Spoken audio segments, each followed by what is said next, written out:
Hello, ladies and gentlemen. Welcome to another mod stream. I'm Pronago. We're getting started. Before we get started, I was going to come up with something very quickly to jokingly suggest that you should like and subscribe and comment below if you're watching the VOD. But I can't think of anything, so that's it. You just yelled at.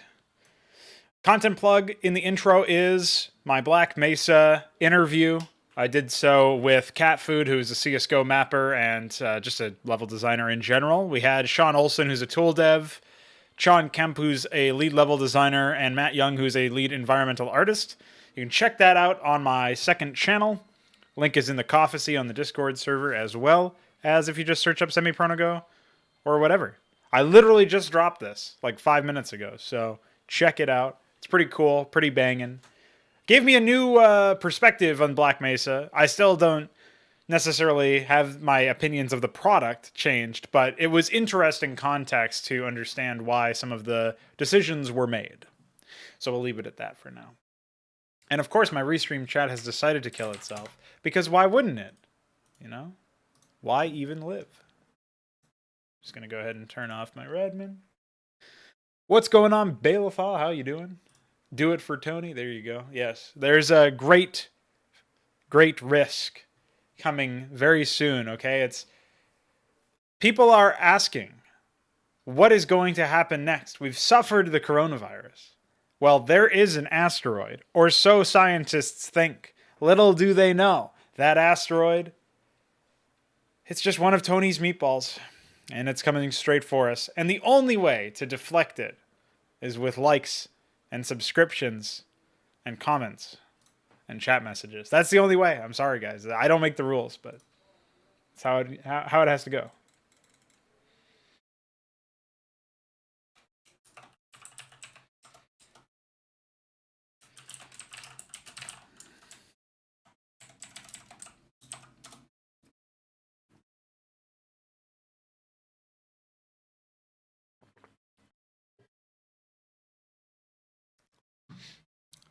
All right, so today our goal, if you can call it that,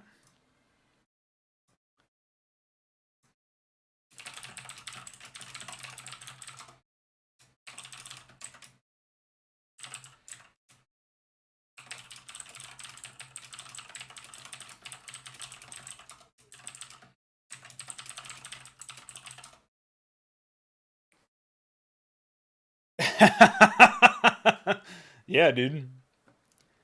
I'm telling you, man. Exigo was like the last chance for a real RTS game after Brood War. It seems everything else seems junk, and that game had a lot of problems. Let's just remove this. Don't need that anymore. What is this?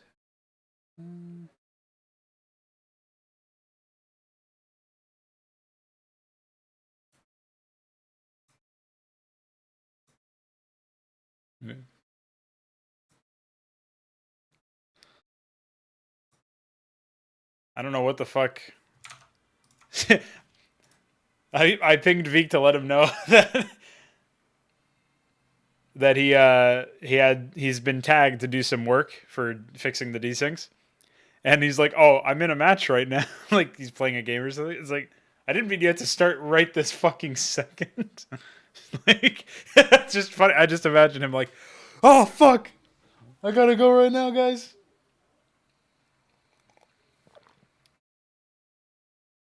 Yeah, it's weird. There's I think there's a YouTube channel called like AOX Forever or something. Let me see if I can find it. That's that's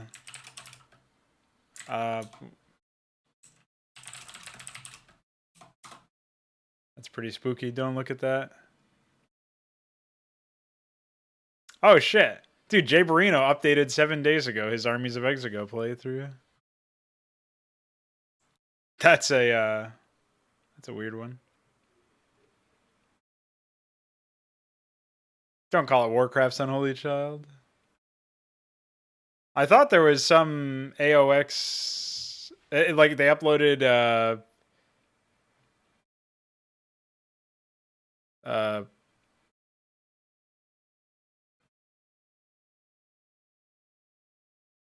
Some sort of like player versus player game or something. I'm glad randomly Cyberpunk is listed here. Thanks. That's very useful, YouTube. Definitely related to what I'm searching for. Does anybody like how shit have things gotten that like I can't even search for something without getting advertised to some completely unrelated thing that has nothing to do with what I'm looking for? Like that this is fucking web browsing. I mean, I did my own playthrough a long time ago. It was live streamed. I think there were some issues with it actually. I remember I was using some hack to make it in 16 by 9 or like 1920 by 1080, but as a result, it fucked up the portraits, which was a bit of a problem.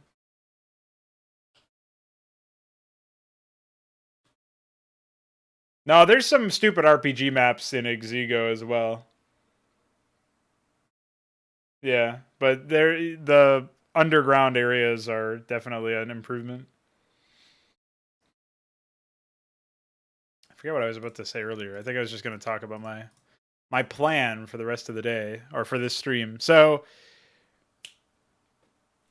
we can call this done and the bar guest as well, which is very nice. So earlier today, I shipped a number of patches to HYDRA. I guess we can just go take a look at the history of the changes. If I go to commits. So there's today, right? So first I fixed the plugin stuff, stabilized some work there. And then I added wireframes from June 3 Hong for the lobotomy mine because he had made them and sent them to me while I was snoozing earlier today. I actually got up really early today, which I'm proud of. I'm going to keep doing that. Go back to that schedule. I was half of mine to stream at like 9 a.m. my time 3 hours ago or 3.5 hours ago. So I might start doing that again. I also fixed that radiation shockwave like EMP bug. This actually had a plugin crash associated with it, and plugin crashes are notoriously difficult to debug.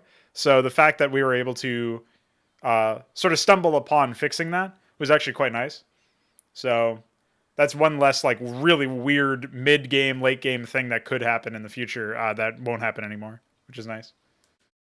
And there was the speed issue that I documented yesterday. Iquare was able to fix that. And I also rebalanced the Aurora passive.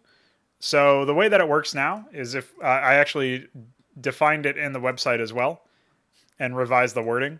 So Auroras by default have 60 health, and they regain 30 of that health when they take fatal damage. This is the only value I'm not 100% sure about, but if I decide to make it so that they regain less health, I need to probably increase the damage some more, because right now my worry is that I've dropped the damage down so low, which might actually just make sense. But if I make it so that it's more difficult to get this behavior off, it will make it so that the damage should probably be increased in value so that it has more of an impact since it's happening less often. That might not be the case though. Honestly, the damage value and the radius was so out of whack before. I believe it was 6448. Let me see. Actually, if we look at the readme or the changelog rather, we can actually see what it was. It was 64, 80, 96. So up to 3 range for the outer and 2 range for the inner, which is a huge range. Like, really absurd range in terms of how wide that ends up being. So given that that's the situation, I think this was way too high. And the damage was 50 plus 3 per weapon upgrade. So that in and of itself is pretty absurd, honestly. Like, it's very unlikely that it makes any sense at all regarding how much it was explosive damage. So it wasn't going to be very effective against like ground units and stuff. But the reason why it was so out of whack for so long, I just remembered, is because I gave this ability to Auroras, but originally it was for Panoptises, back when they were still called Scouts. And Panoptises are obviously very expensive units. So it made actually a lot more sense for the damage and radius made a lot more sense for that unit. Doesn't make any sense for the Aurora. But what's up, Cullen? Cullen must have a free period in school, dude, or he's alt tabbing.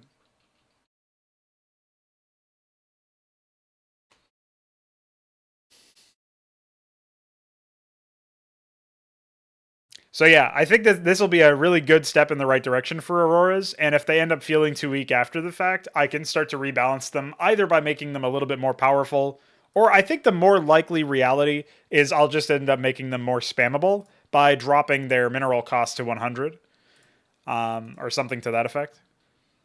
I'm actually not sure if this vital is correct, if it's 60-40. That might be incorrect.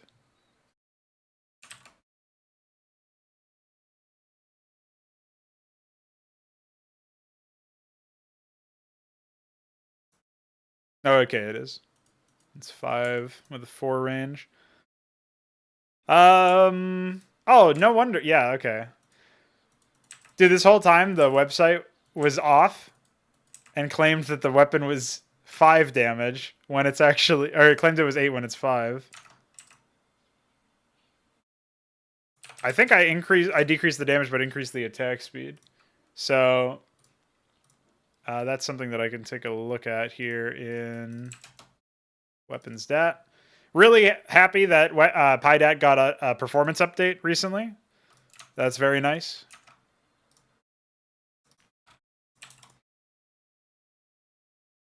Oh, no, it is 1.33. That feels really, really quick. That does not feel like 1.33 seconds.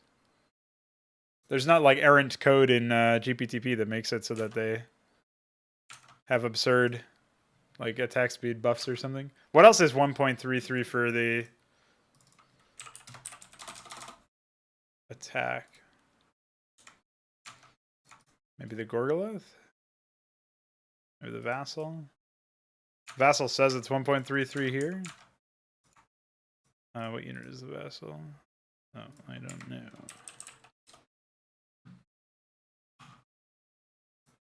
It's 88. Okay.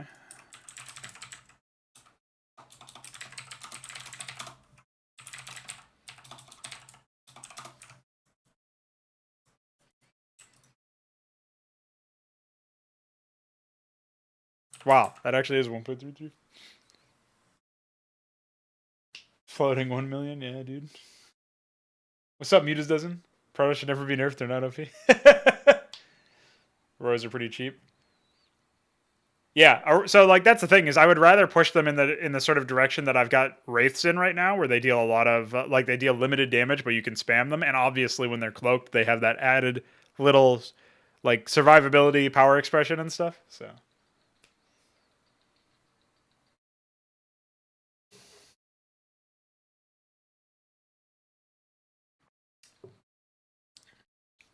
I want to catch up with what Icor's been saying about Exigo here. So he says that Jacob's installation should be like that, where they have multiple maps. Intense fight with Zerg going on outside, and player has to diverse some forces to installation. That could be interesting. Or Patriot's Blood, where you actually assault the side disruptor with ground air forces and divert some forces inside. I feel like my main issue is I'm not sure how you would make it feel satisfactory to... Like, okay, here's one way that the second level, or the second map level, actually improves the gameplay, or the game flow, is if you have a 256 by 256 map, which is the current maximum map size in Starcraft. It's going to take you a long time to get from one point of the map to the other. But if you have 192 by 192 map, and then you have another 192 by 192 map underneath that, right? Which I believe, even though it sounds like you do 128 because that's half of 256, you can actually fit 4 128 by 128s in one 256 by 256. So I'm pretty sure you would need 192 by 192, and you need 2 of them in order to fill the same amount of square footage or square pixelage or whatever the fuck. It's actually, I think, in tiles, which is then multiplied by 32. So if we did 256 times 32, 8192 would actually be the amount of pixels. And then if we take 192 by 192, and then we divide that by 32. Oh, no.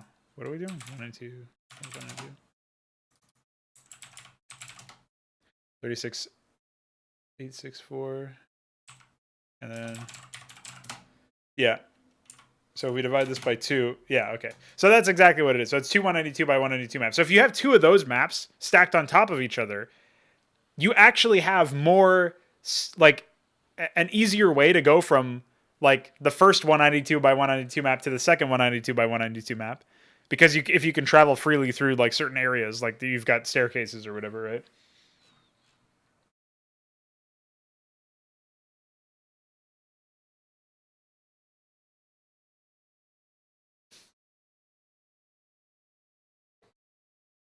Yeah, I agree, Colin. I think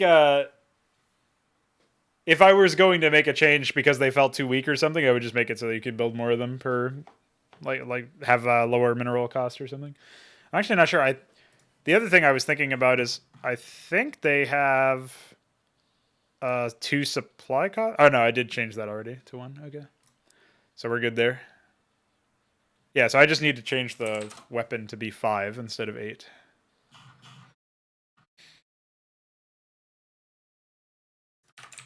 Kind of goofy that it was set to that this whole time.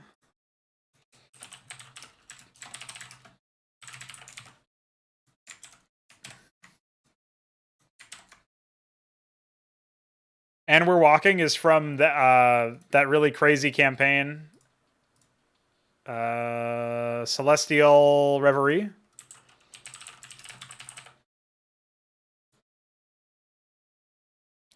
I played it all in one go, so you can check it out here.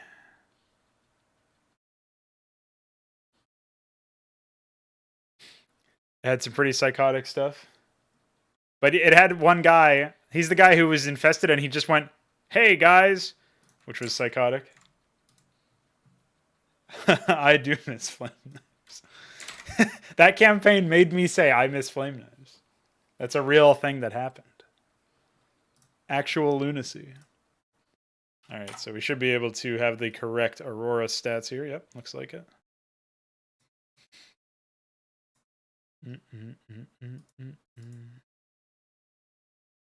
Oh.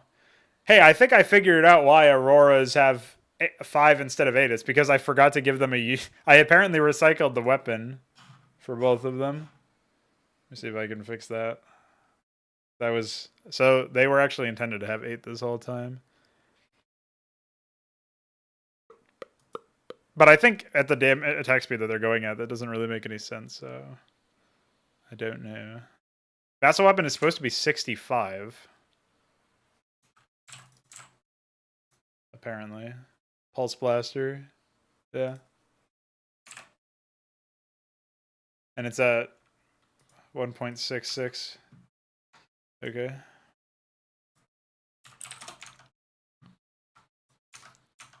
I think this should be inverted. I'm going to set Vassal to 1.33 and 5.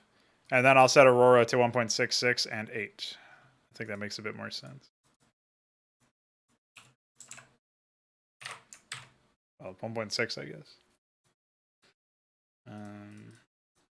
8 and 1.6. And then Vassal Blaster down here is 1.335. Yeah, that's fine.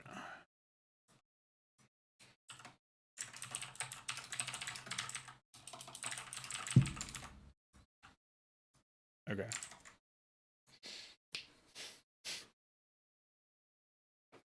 That's the title of the video, dude. Can't just become Necron and say, hey guys, yeah. That was a really sick thing. He just says, I've got to do some stuff, okay? You guys should leave. I honestly can't even describe what he sounds like. It's really insane. But he has a line where when you tell him to move, he just goes, and we're walking, which is pretty epic. He says something insane. He's like, you all get out of here now. You hear?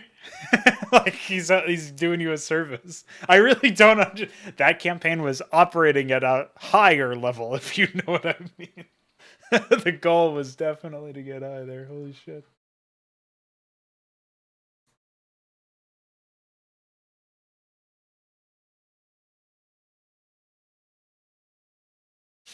Yeah, Hydra 2v2v2 is it? Psychotic. Dude, honestly, Hydra 2v2 is pretty spooky.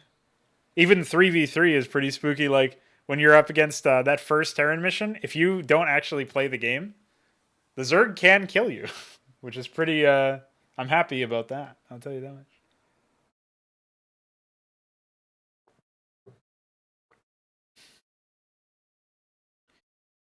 I think call downs generally, the problem with them is similar to scanner sweep, where it doesn't really feel like you have that much of a, what do you call it? Like, there's not really that much counterplay to it. It's not like you can neutralize the scanner sweep or something. And all they have to do is build the comset. Now, I have taken a very different way, a very different route of balancing that in Hydra, where I'm essentially providing a couple of different options that might benefit the, like that might help to fix that basically.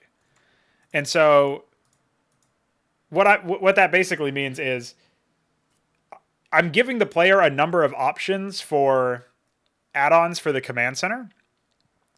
And that means that if you choose to build a comset still, you lose out on the nuclear silo, which is eventually just going to be a missile silo, and there'll probably be like one or two, probably at least two different kinds of missiles, one of them being nuclear. The other one will probably do that unbuildable terrain thing that I was thinking of doing for originally for regular nukes. And then there will probably be one that's like, maybe there'll be a third option that's like, does something different. Maybe for like, I don't have any immediate ideas. I was thinking of some missile that splits into a bunch of other missiles, and the more targets it hits, the more damage it deals because it splits into a large number of missiles or something like that. But anyway, the idea that I was thinking anyway was that you'll have a lot of value out of a nuclear or a missile silo, I guess, but a nuclear silo right now. It's so like that you're depriving yourself of the opportunity to use them, and now you can use them easier and earlier because you can build them earlier in the tech tree, and ghosts can use them, and science vessels can call them down as well. Now, the other thing that I was thinking of, obviously the quarry exists to boost your resource regeneration. So far, that feels a little invisible, and I'm not sure if that's just because of the read, the lack of a read for that. Like, there's no visual effect that shows you when you're boosting your resources. But it doesn't feel as epic as I wanted it to. And so I'm wondering if maybe it should instead increase worker efficiency. Or maybe it could do both. Like, resources affected are mined faster as well as regenerate faster. But I'm not 100% sure on that one. That might actually be perfectly fine right now, and we could just leave it for now.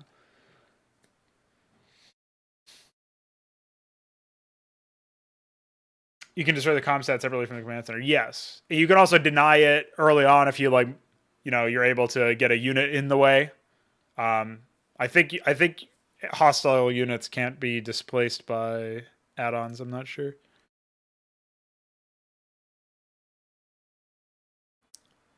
Yeah, maybe if it channeled for a second before casting or 2 seconds before actually casting, so you would have time to move around.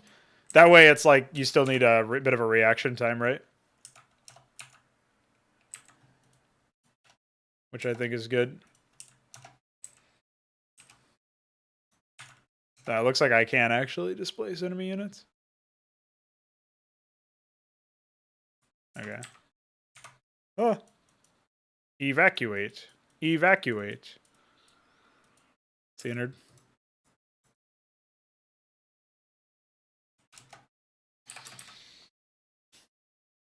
Yeah, channeling would have to be visible. I actually really like that idea. I'll document that for now.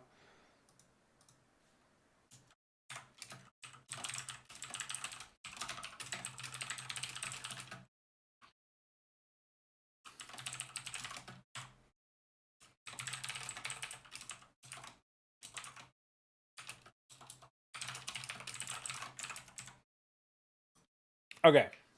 So, yeah, I think that what I'm trying to do, aside from adding a bit of counterplay with like that idea that Icor had, which is pretty good, I'm trying to also allow the player to decide that like there's a trade-off based around what you can or cannot use.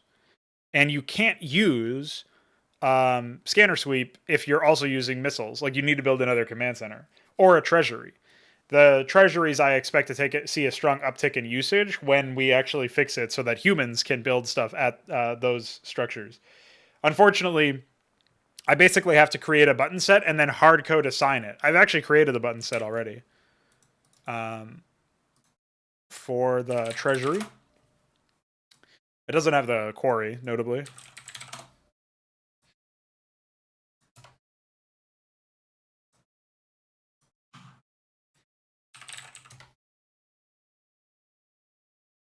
But I can't actually assign it, unfortunately.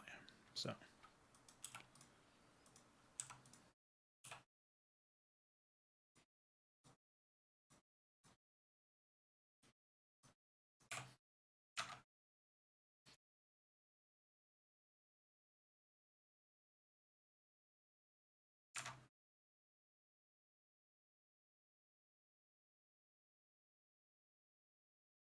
I think that's just like vehicle plating or something.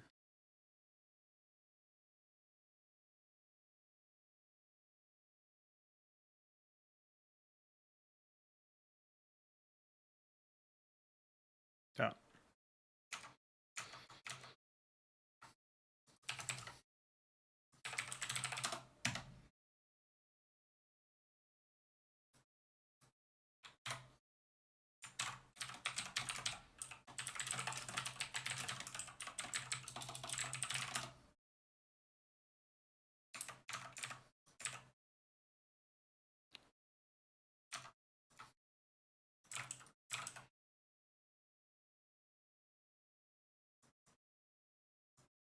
Oops.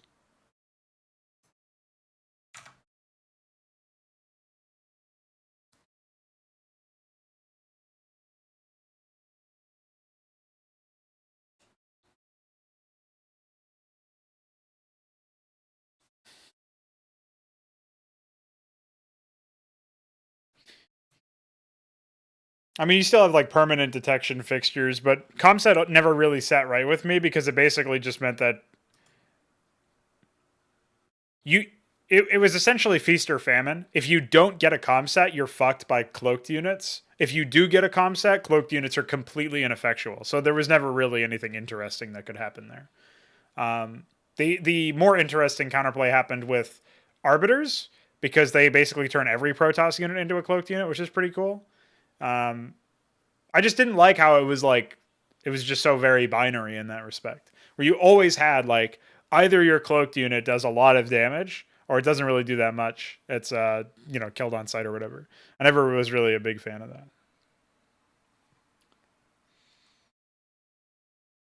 Yeah, exactly, Tidaman. Welcome.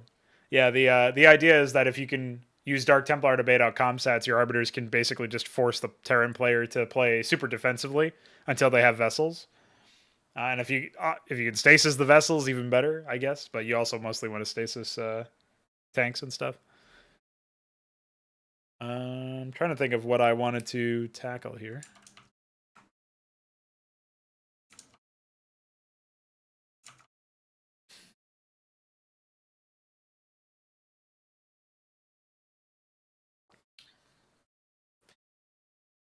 I don't think it's a bad thing that there's global scouting potential for Terrans. I don't think every race needs every other race's strength or weakness in every little way. I think it's fine for some races to be very specifically distinct.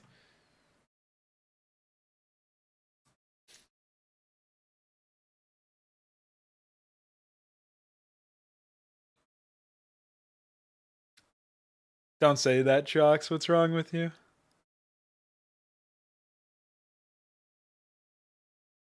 I feel like 12 range is not very wide whatsoever. I'm not sure that that would be particularly useful. Hydra some cloaked units reveal when they attack. Every permanently cloaked unit reveals when it's attacking. There's only 2 of them right now, though. I mean, there's technically the Observer or Witness, but it doesn't attack. Dark Templars reveal unless they kill. Bar Guests reveal always. I might make it so that they just permanently cloak when out of combat or something, though. I'm not sure. That's Trox's melee mod for Starcraft 2. I don't know if it functions anymore. Last time I played, I destroyed him with tanks or something. It has a lot of really it has a ton of random shit. I'll put it to you that way. I'm not sure how well it all synergizes with itself, but I was only able to play like one game because AI is broken.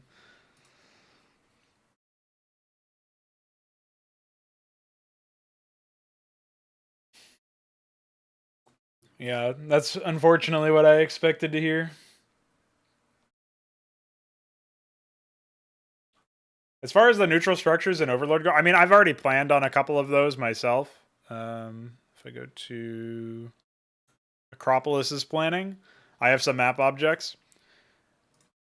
And they kind of behave similar to what you were talking about. So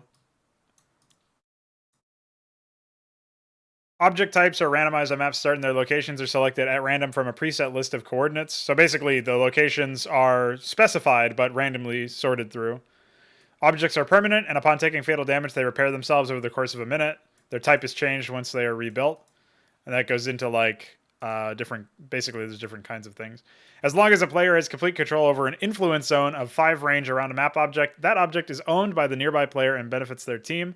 Objects cease to provide any benefit and pause all activities when contested by even a single enemy unit. Units in transports and garrisonable structures are valid for contesting an object, but structures are not. So you can put a unit in a bunker and that will still count, basically. Or a unit in a dropship, but the dropship would also count. So I'm not really sure why I decided to clarify that, but whatever. And then you've got different kinds of things. So there's like the Terrestrial Shrine. Applies a special bonus based on its type. Can increase movement speed, attack speed, lifesteal, or weapon range. It's probably going to be more coming later on. Each player of the controlling team is able to select which unit class the bonus should apply to. Players can reconfigure their shrines to affect a different class at any time. Classes are separated into the following categories. For Terran, it's infantry, mechanical, and air. For Zerg, it's melee ground and ranged ground and air. And for Protoss, it's melee and specialist ground, which is basically Templar. Strider and robotics ground, which is basically robotics plus dragoons and hierophants. And then there's air. I'm not really sure about separating it into classes, though. I don't really know how I feel about that. It feels like it adds too much overhead. And then there's Vandal grounds, which basically just train stuff. Grounds can be upgraded by the controlling player, gaining increasingly powerful defensive capabilities. Trained units gain tiered upgrades equivalent to the tier of the grounds. Without a controlling player, ground spawn for a neutral hostile player and move to attack a nearby base after training a critical mass of 15 supply. So, in theory, what could happen here is that you've got a tier 1 Marine Vandal, or a Marine grounds, and you can upgrade that to tier 5, and you'll be producing tier 5 Marines, like 5 upgraded Marines. Don't say that, Veek. What's up, dude? Terran Striders besides Penumbra? Nope. There are no Striders, really. There's almost no Strider graphics. It's all like two-legged walkers. Now, the Gate of Torment is a weird idea, I think, because it specifically has this teleportation with energy thing. I don't know that it should ever have an energy gate, but I'm mostly concerned about it being spammed in that way.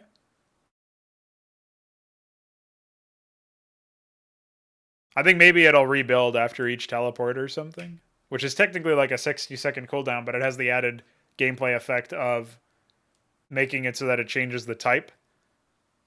But it basically provides an on-death ensnare. Or I mean, an on-death status effect. So you'll cast Ensnare on death if you have the Paralysis Gate. Perdition Gate immolates units, causing them to burn for 50 damage over 5 seconds. Plague, obviously cast Plague. Purgatory is basically a Lazarus Agent. So there's all sorts of interesting things that you could do with that. I don't know about applying it to a gate, though. I'm not sure how much sense that makes. Yeah, that doesn't surprise me. All of the Outlive graphics are so tiny.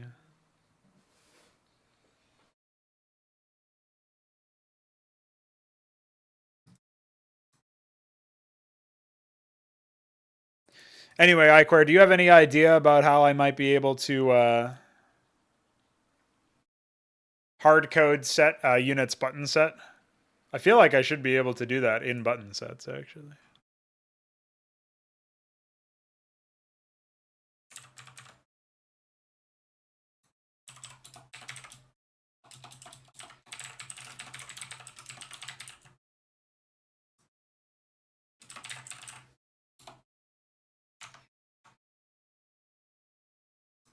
What button set is this? Apollo reactor?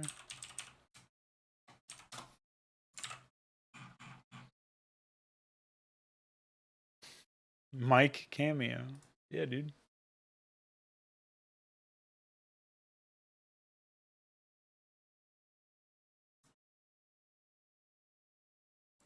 How do you specify which Brood War install for HYDRA to use? So Firegraph EXEs will by default assume what is in your registry is correct. You can change your registry by launching the SC Classic Installer EXE from Farty. And once it eventually starts, you can change version or change install path or reinstall or whatever.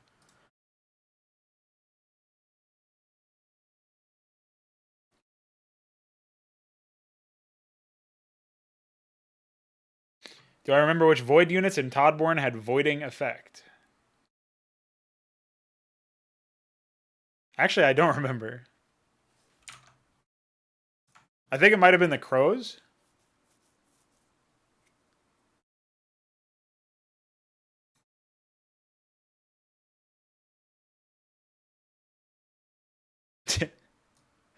Crow, roll, fucking prank, stats, 69 HP, 42 armor.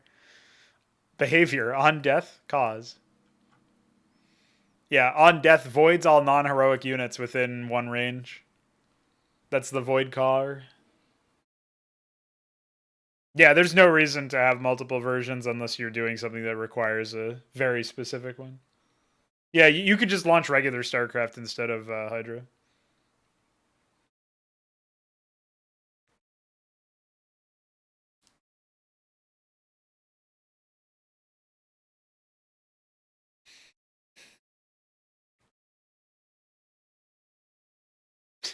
.333 HP, 333 shields, 3 armor, plus 30 supply. It should have been plus 33. Cost 33 seconds.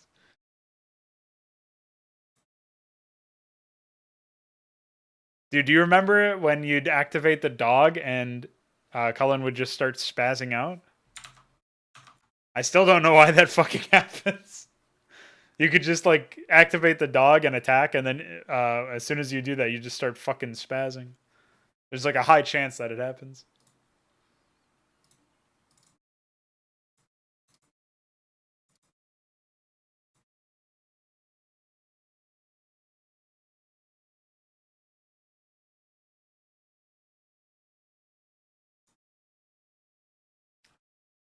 Oh, this thing is tiny. It basically is a spider mine.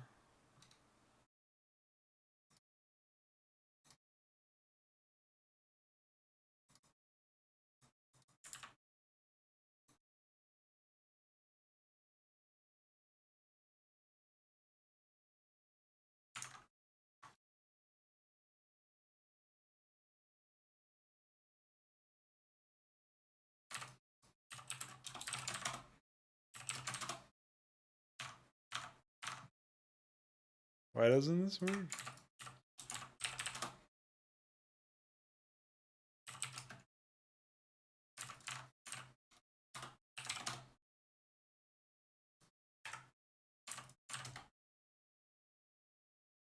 Frame count can't be divided by 9.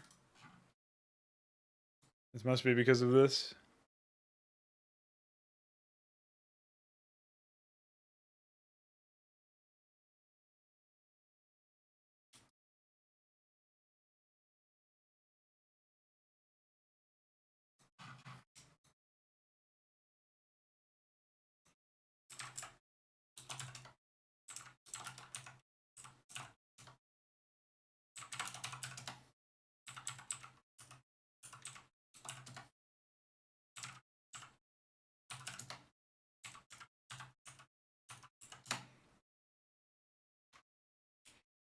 So I'm supposed to be starting from 135?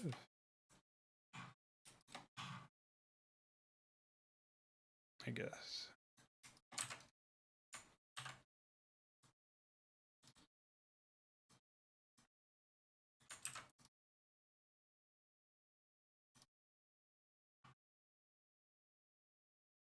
There we go.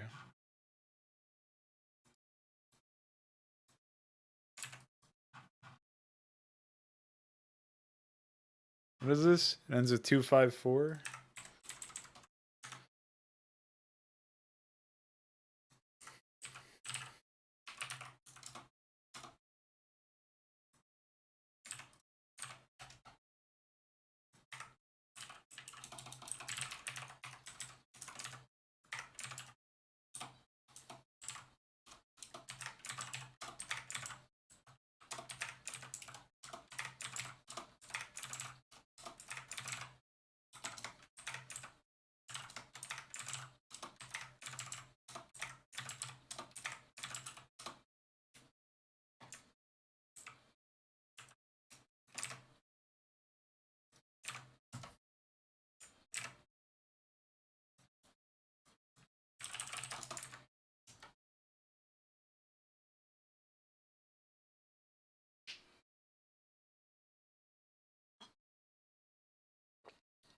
When AI built Army of Cullens? I don't remember that at all.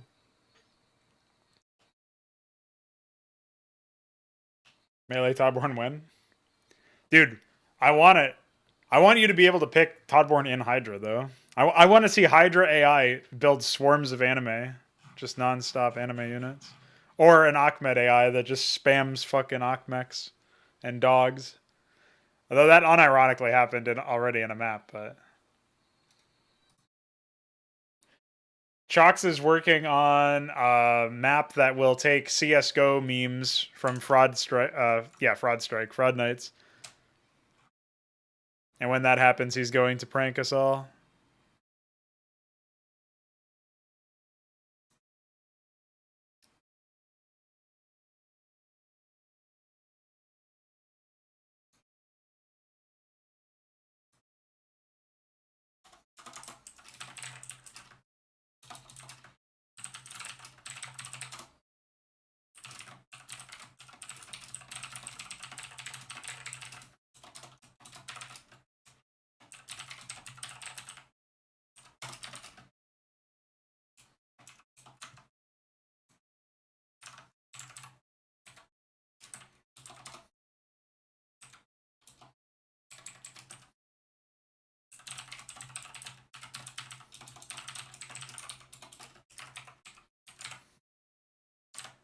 Can't believe I have to hard code it that way.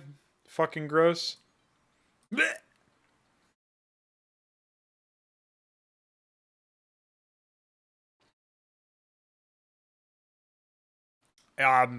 Just have to wait for Veek to wake up and stop playing video games.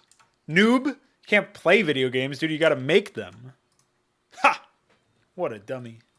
Actually playing games.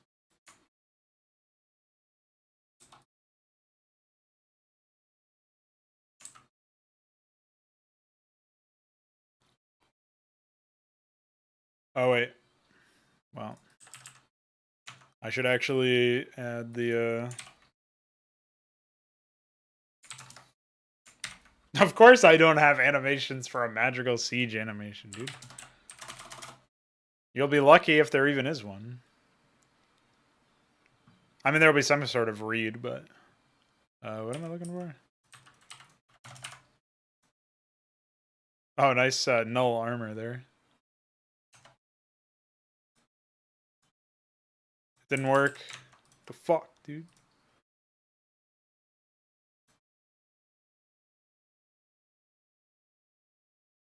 I guess I'll try building it again.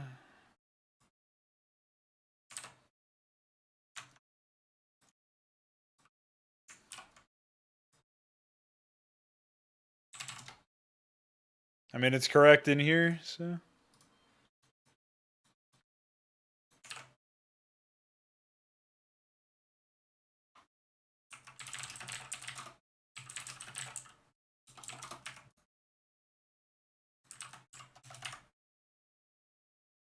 I wonder why it has this item, this thing where it's...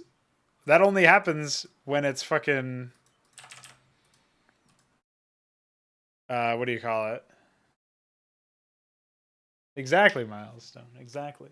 And that's why I don't have music on in the background of this stream, so people can take sound clips of me screaming while trying to work on Starcraft modding, and they can do whatever they want with them.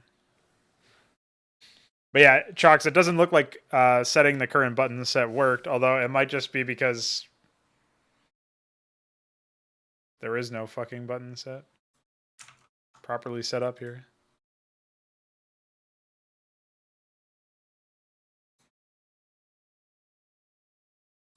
I guess I can just get rid of this. Might be the wrong spot to put it in, though. I don't know. I mean, at this point, it'll just be setting it over and over again, which is pretty cringe. So, actually, I should probably not do it that way, but... Yeah, thanks. This is the wrong map, by the way. It's also not working anyway.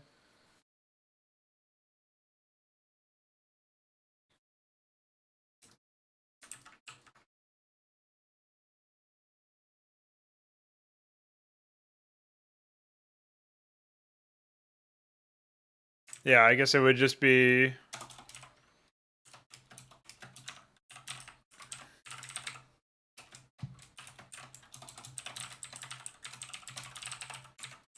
Something like that. Stop this.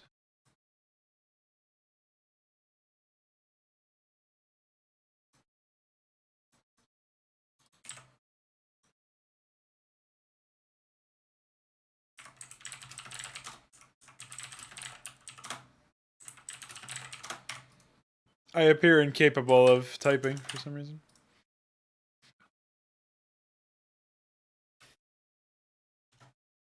Nope. Although this might just be in the wrong spot. What function am I in?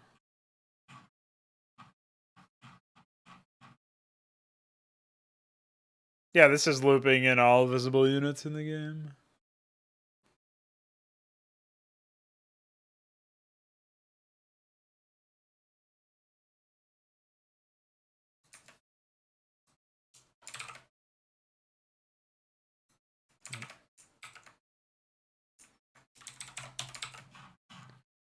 Oh, I don't know. I'm not sure why it's not working.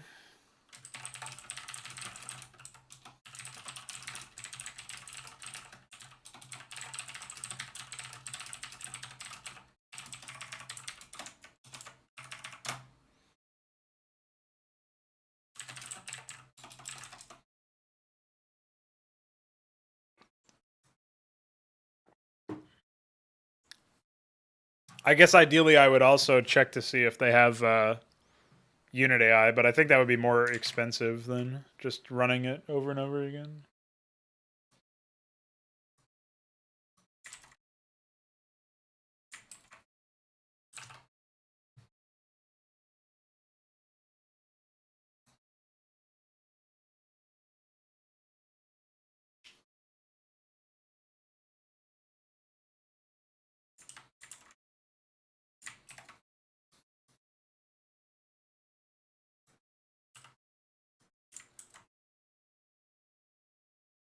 All right, well, I ran it by Ichor. Maybe I'll have some ideas.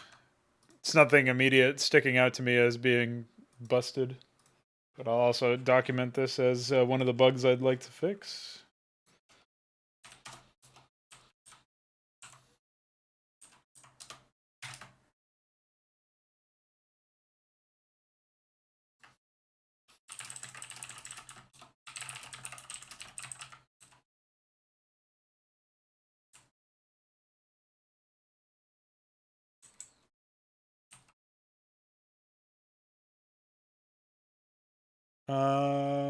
Treasures, button set correctly. Displays. Okay. Yeah, we still got a whole fuck ton of like small bugs that I'd like to resolve, but we'll see where we go. I've been spending a lot of time lately working around with GPTP and programming and stuff.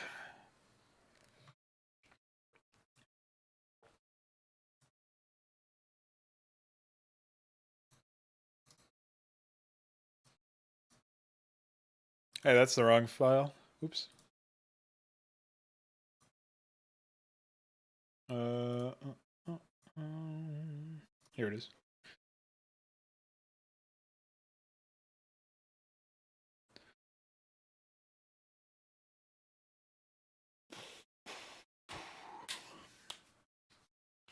I guess I could try to work on the Queen's stuff.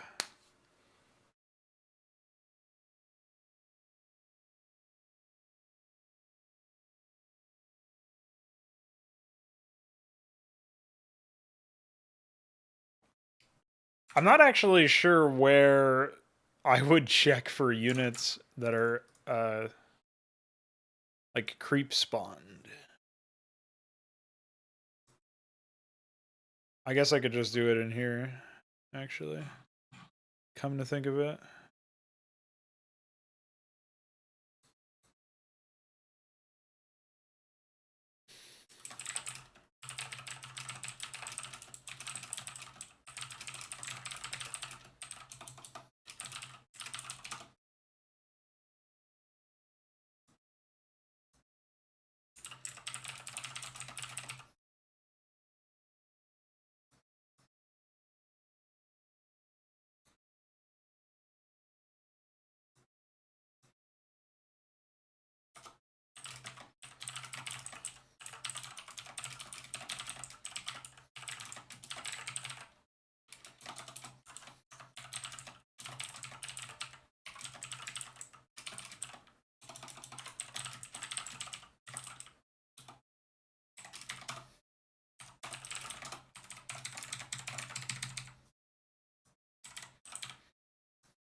Oh.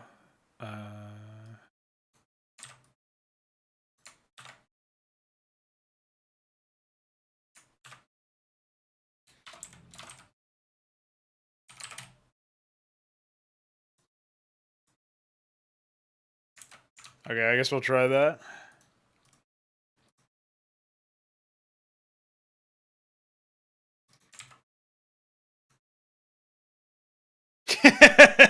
I like Ike Razor's fun. Okay, that didn't work.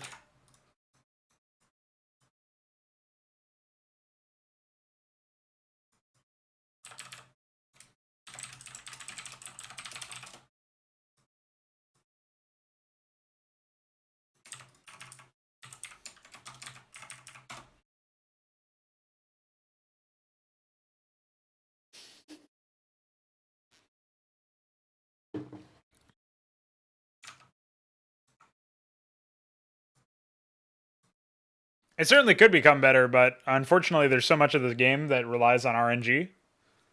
Pretty unfortunate.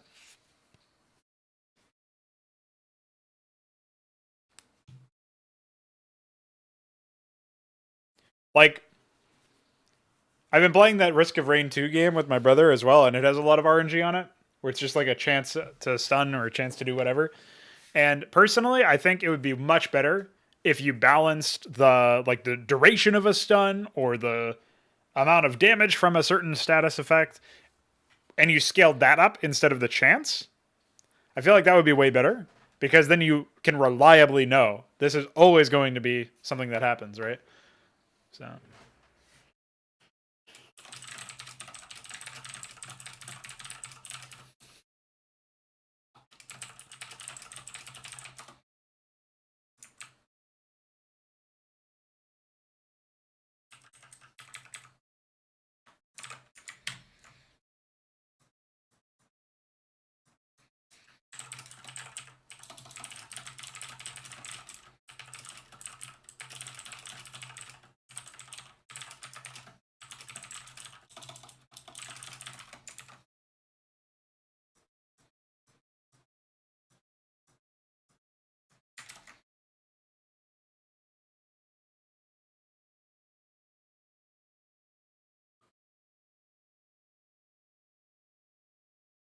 Yeah, I do. Yeah, I needed to build a lot of voids, dude. I think voids were like turrets or something. They were attacking buildings.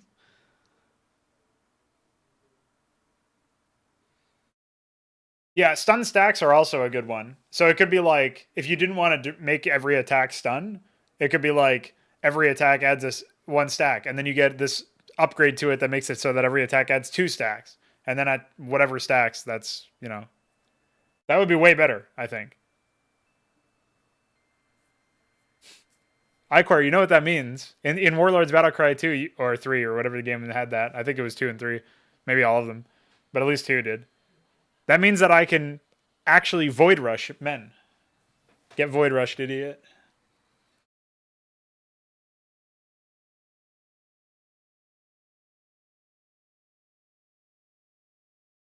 Yeah, resistance could cut out stacks or make it so that it reduces the duration of stacks or something.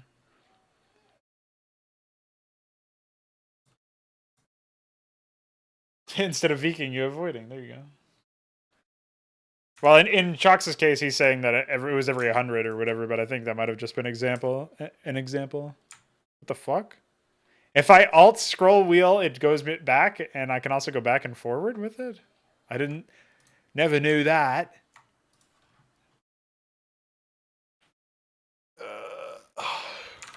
Weird. Okay. What was I just going to look into doing? Oh yeah, an API. Create uniform ability.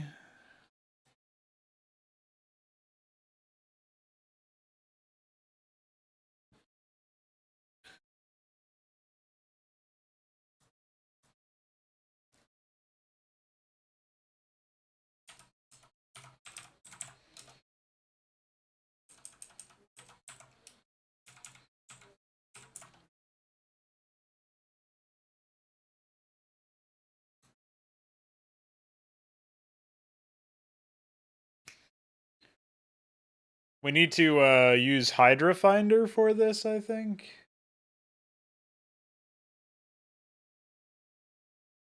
Or some proc over here, maybe.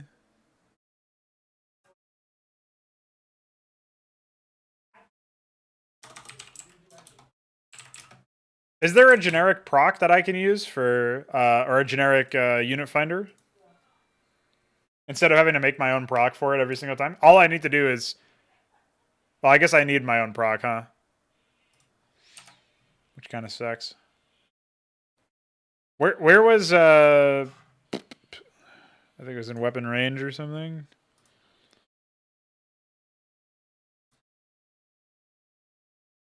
Oh, that's HYDRA unit count. Okay. Yeah, okay, I'm gonna need my own proc then.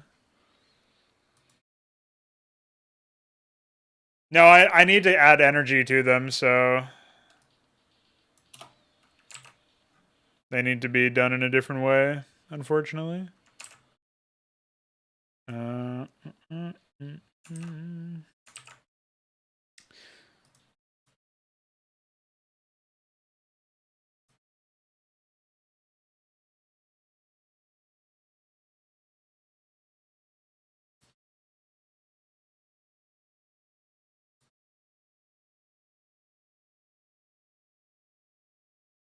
Wait, why can't you irradiate Zerg larva eggs or lurkers?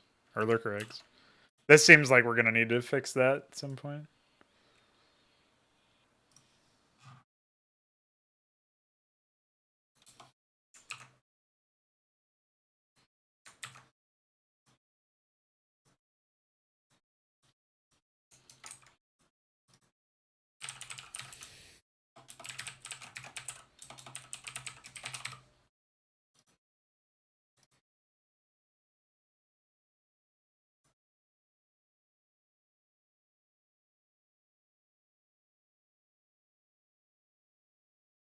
Oh, okay. Enjoy your class, dude. Hope you learn as much in your class as you did on this stream. Check it out.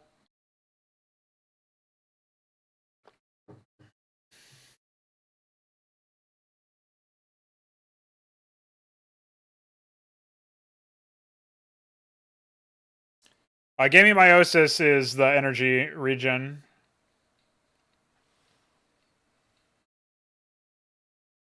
Well, anything that's better, anything that's got more counterplay to it is better than random chance, in my opinion.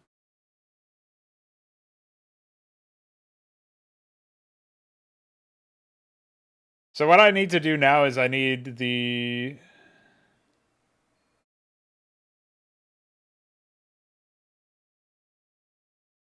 I don't think I should have copied this.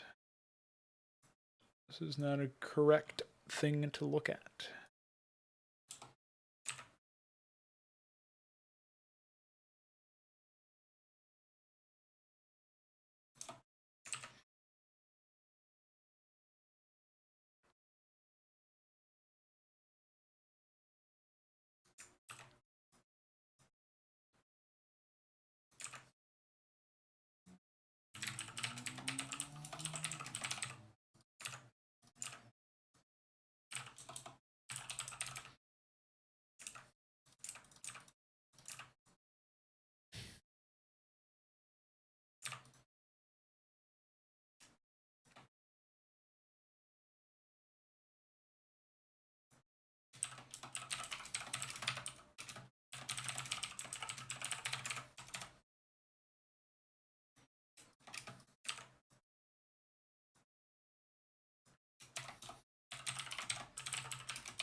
Yeah, I think it would be better. Like, the thing is, for crits, you'd probably want that to be on attacker. And for stuns, for any status effect that actually affects a target, instead of it just enhancing the weapon damage, of the attacker. Like that's how I would try to conceptualize it. In a way, you can say that critting is affecting the target because you're doing more damage, but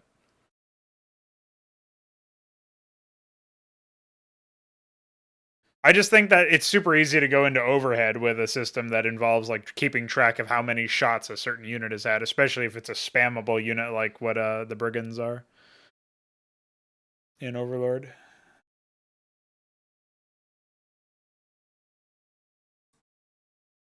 How do I initialize a second argument in the middle of a public class? I don't actually know if that's ever had to happen before.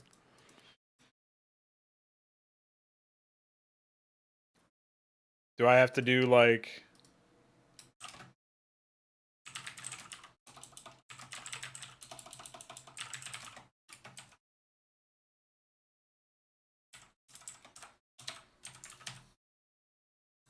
I don't know what I have to do.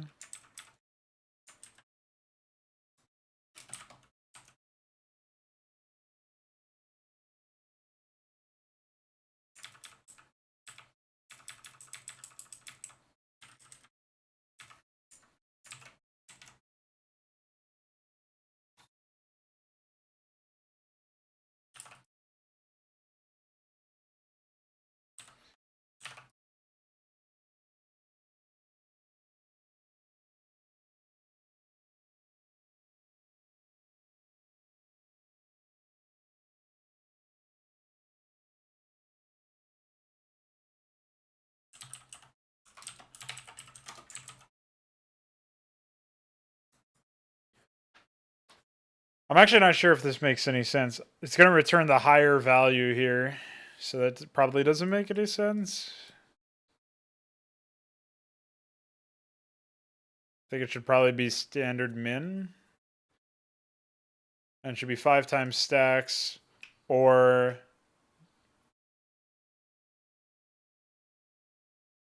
unit 200 minus unit energy or something.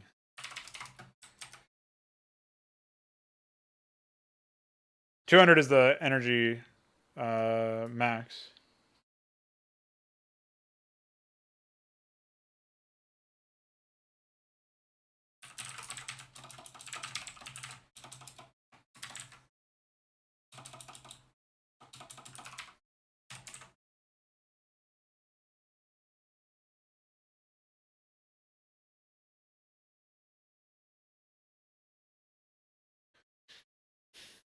Yeah, well, the main concern with Risk of Rain is if it's going to be... You basically have to limit that only to allies and bosses, or like player characters and bosses. You can't have it ever be like regular units or something, because that shit could get out of hand so fast. My main problem so far with Risk of Rain 2 is that I basically need to look up everything on a wiki. So...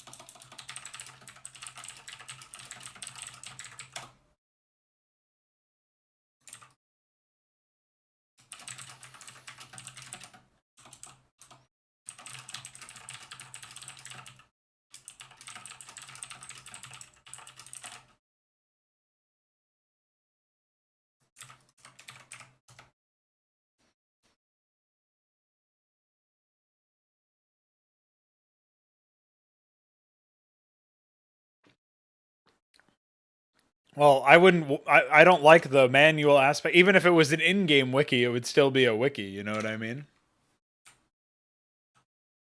I find the whole idea of relying on a wiki to be really stupid, even if it's an in-game one.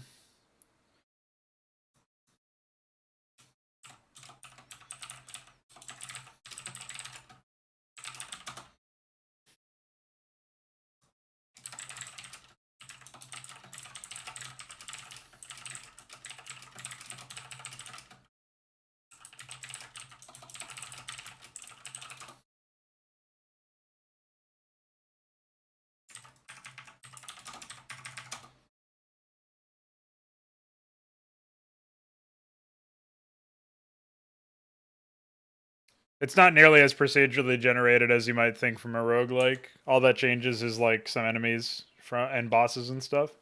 It seems like it's picking from a very small number of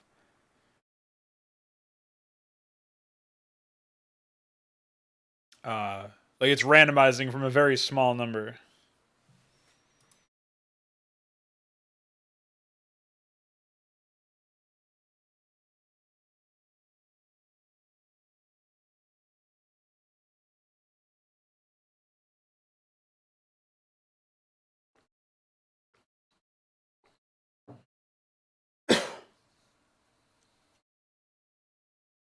How come I get 5 guaranteed dislikes? That's like one guy in all of his alts or something. I don't know. The problem is that they never actually interact and say why they don't like the content. They just do that. That's pretty much it.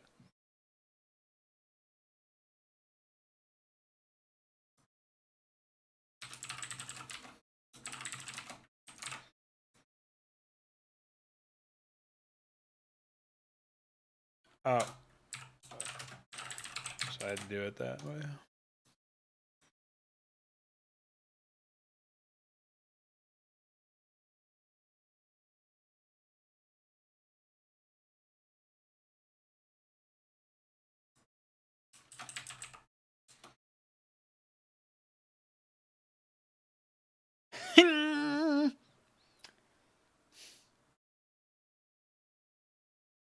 What's up, DF man? How you doing? I don't know. I don't get the Australian connection, but you. Oh wait, you're saying because they're upside down, so they are trying to like it, but they miss. Took me a sec.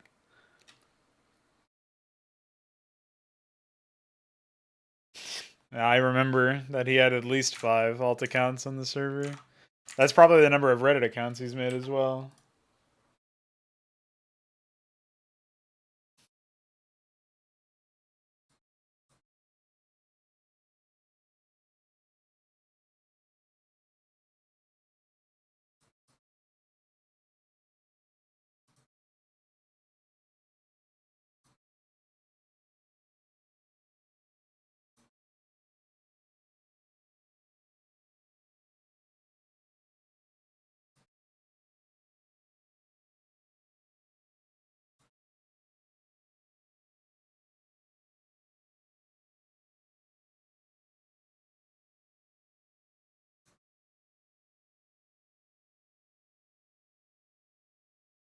Oh fuck! That's not what I wanted to click, idiot. Accidentally closed my music. Can't do that.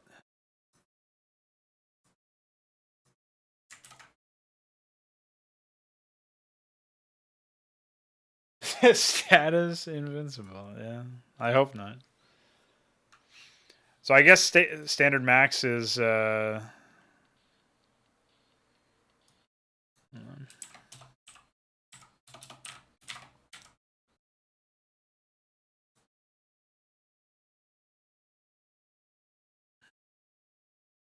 Oh, I probably don't have standard implement included here. What was I using earlier with standard min? I think it was update status effects.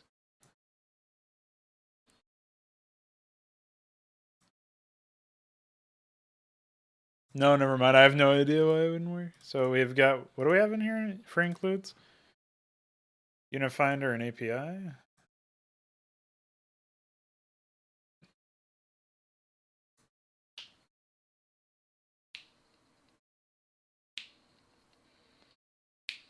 Oh, that's really exciting to hear, DF, even though it fucked your sleep schedule.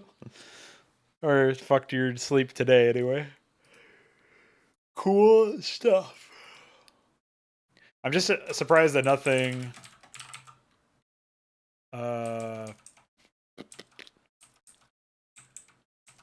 what is it? I'm amazed that nothing else has standard max on it.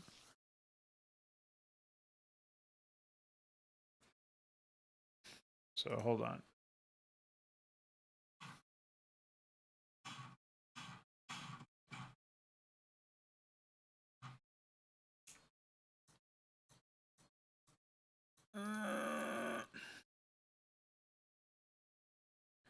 So what do we have here?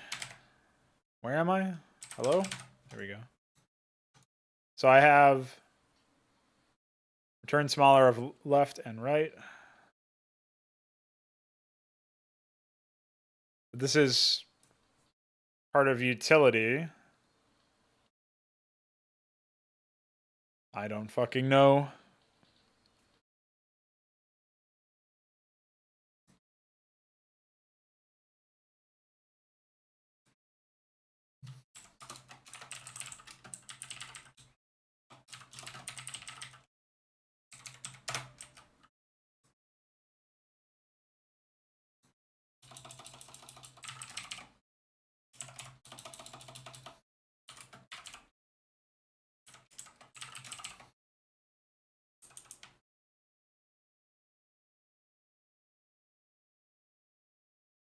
See what we can find here, boys.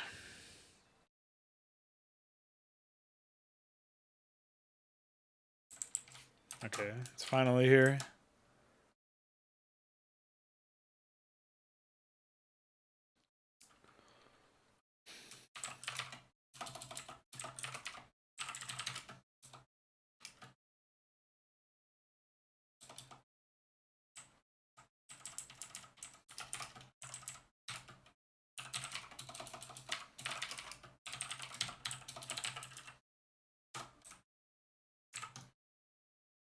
I guess I had to convert it to S32. Which means I'll just change it over here.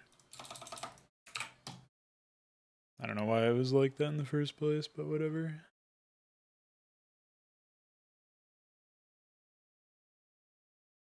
Devourer explosion can explode onto your own units. Yeah, Devourers are a little underpowered right now, in my opinion. Even though I've essentially doubled their attack speed. They still don't feel particularly epic.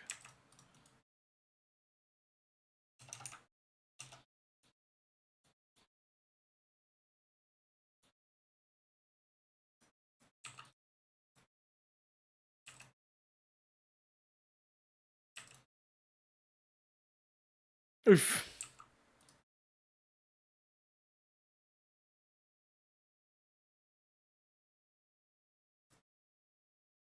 Maybe they're actually fine. I mean, could be fine, I suppose. I'm not sure about whether or not I want it to be ally safe or not.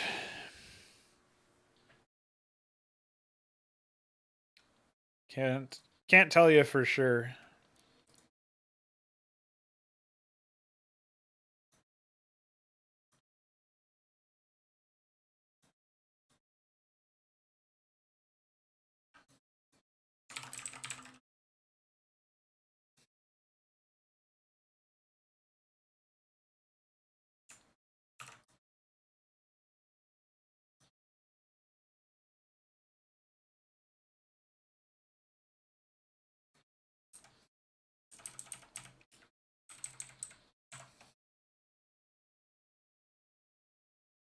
Oh, I see.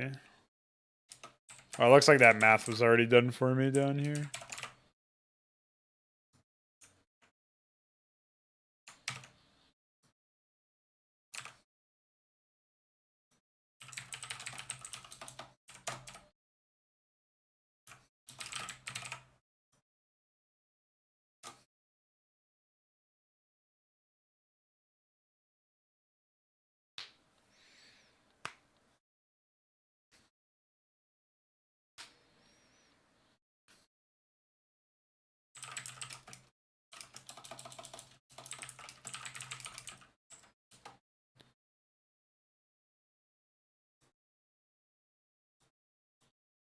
I think this is 6 range, right?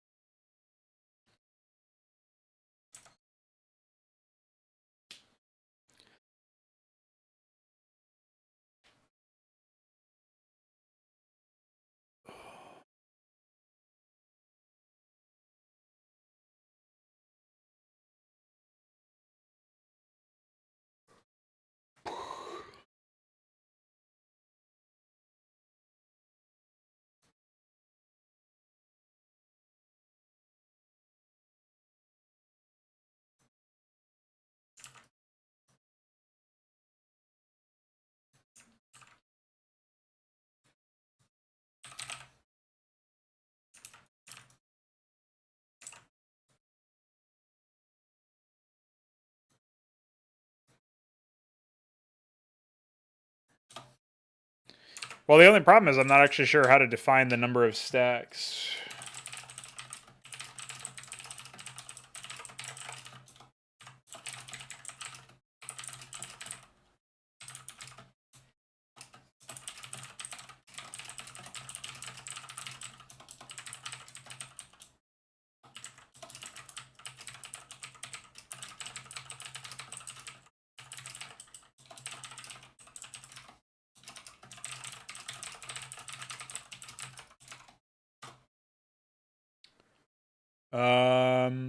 I don't think I addressed that issue, but it should be an iScript issue.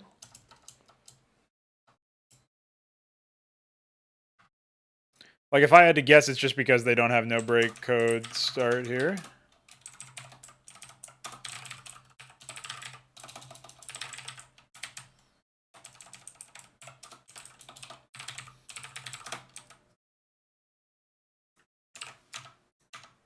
So, I guess we'll add that to the bug fix list.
I think Twilight Doodad must be, yeah, okay. Well, I can change this real quick.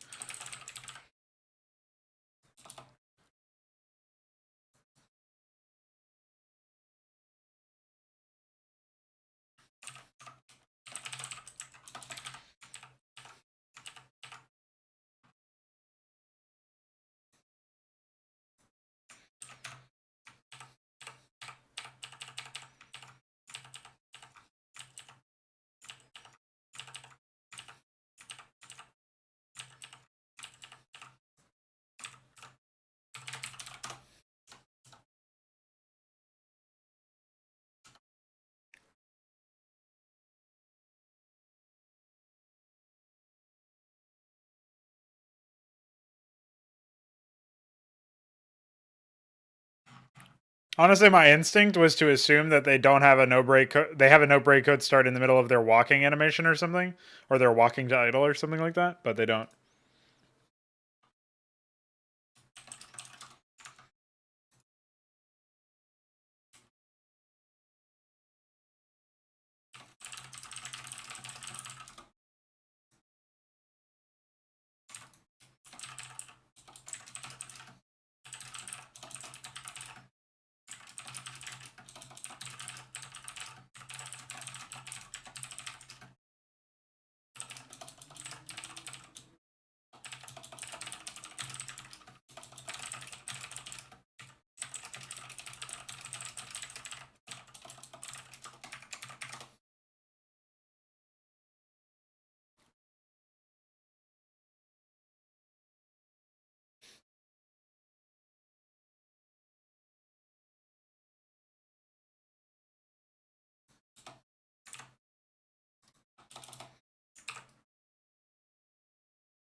The fuck?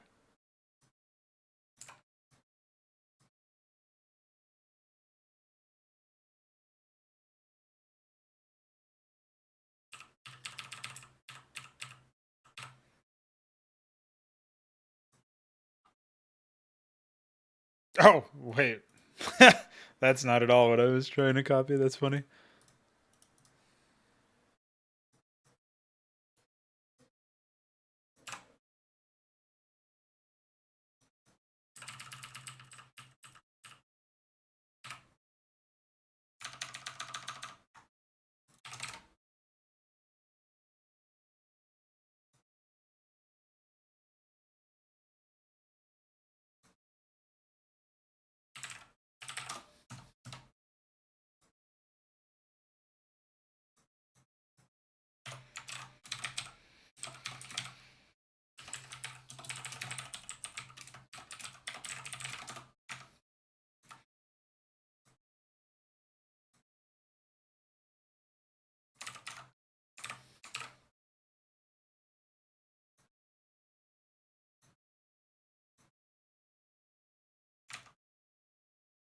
So this is 437. And in button sets, I should find...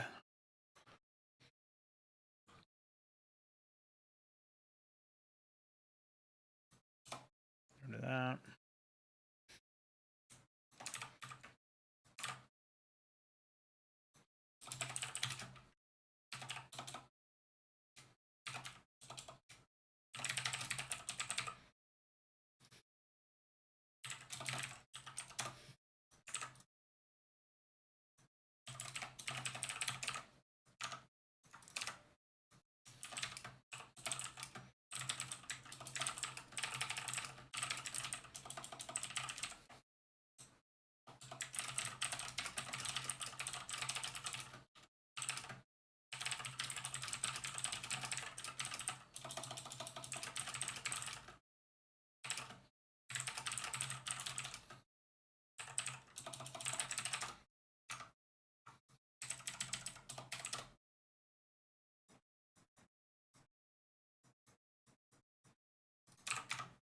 Can you guys believe it's already December of 2020? What the fuck?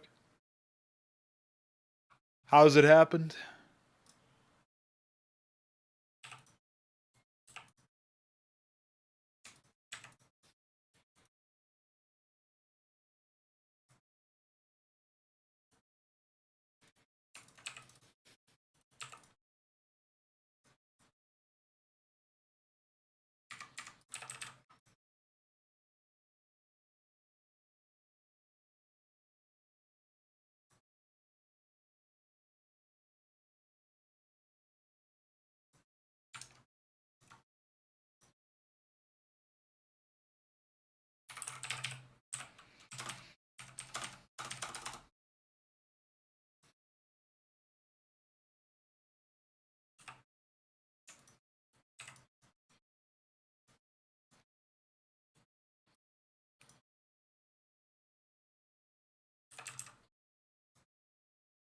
The year is gone, pretty much.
Yeah, rain in December is a funny thing. Our first actual snowfall is supposed to be this Wednesday. We'll see if it actually happens, though. I'm personally not convinced yet.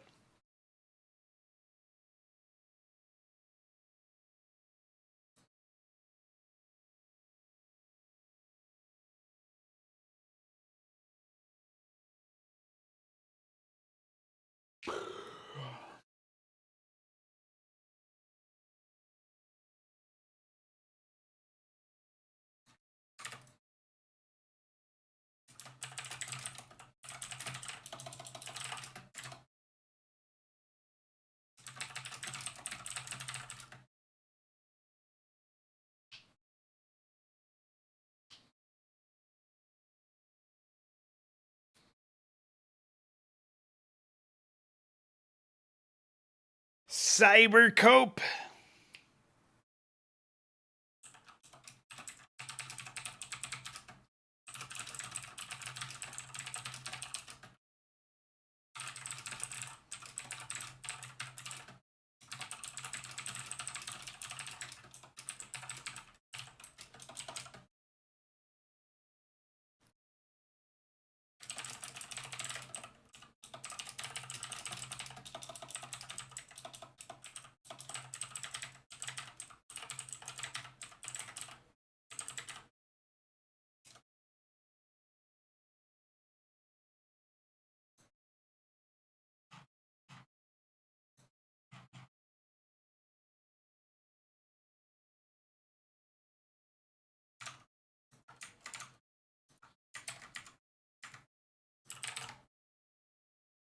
Uh, Pranked.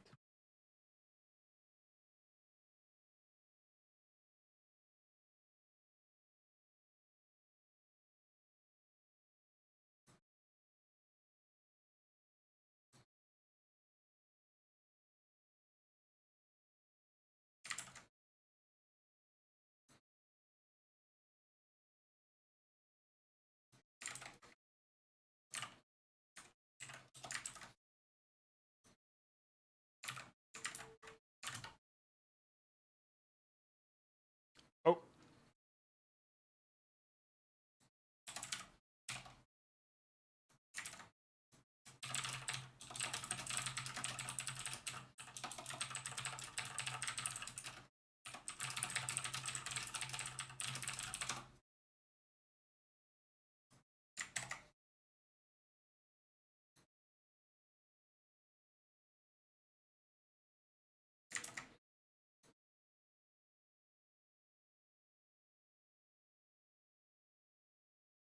I guess I should actually. What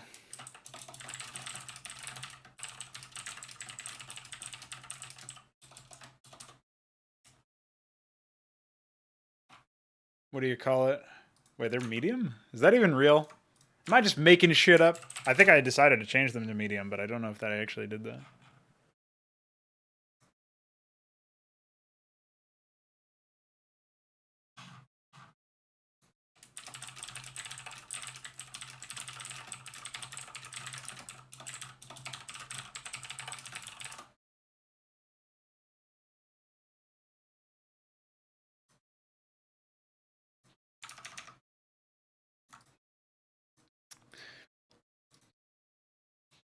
You can send me some snow. No, dude. I think I'm good. Besides, I've been making stuff in with snow, so it's fine. Oh, that's really weird. Surprised that they're medium size. That's unexpected.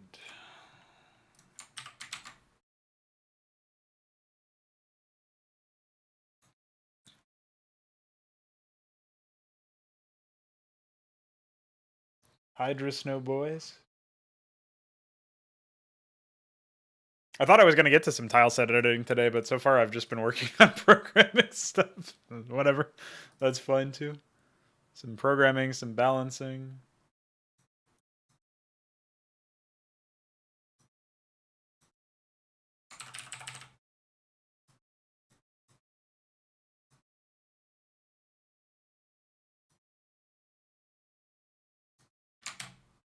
Okay.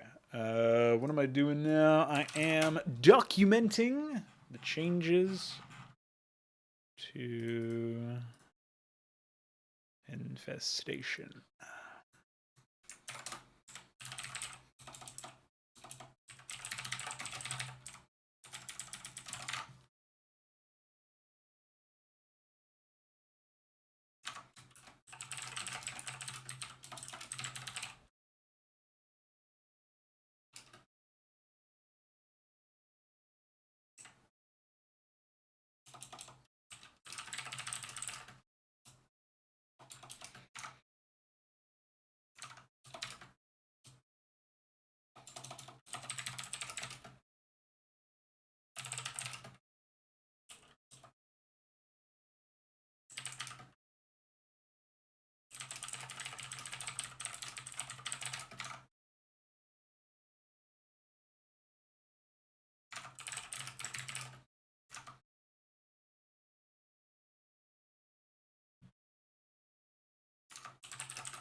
I wonder if maybe infestation should actually cost some energy. But for now, we'll just call it that. Have it be unimplemented. I think that's fine.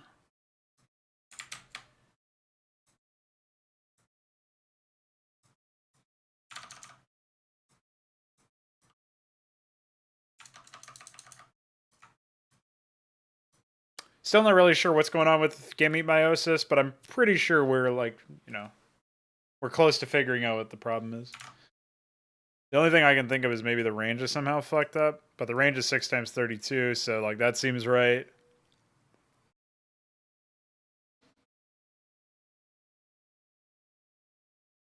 Yeah, I don't know.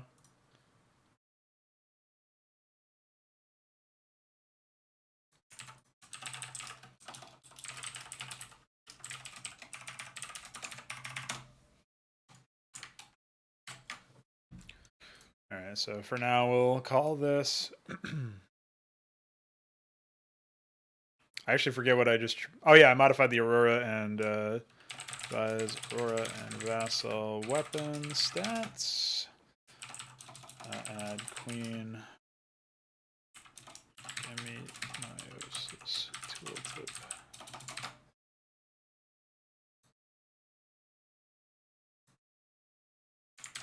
All right, let's take a look at what we've done so far.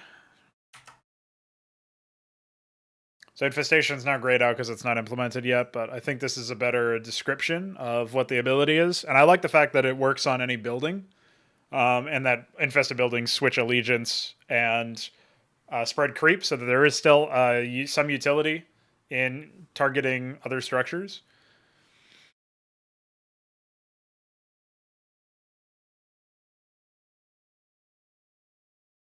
I guess its weapon would have to be something like that as well.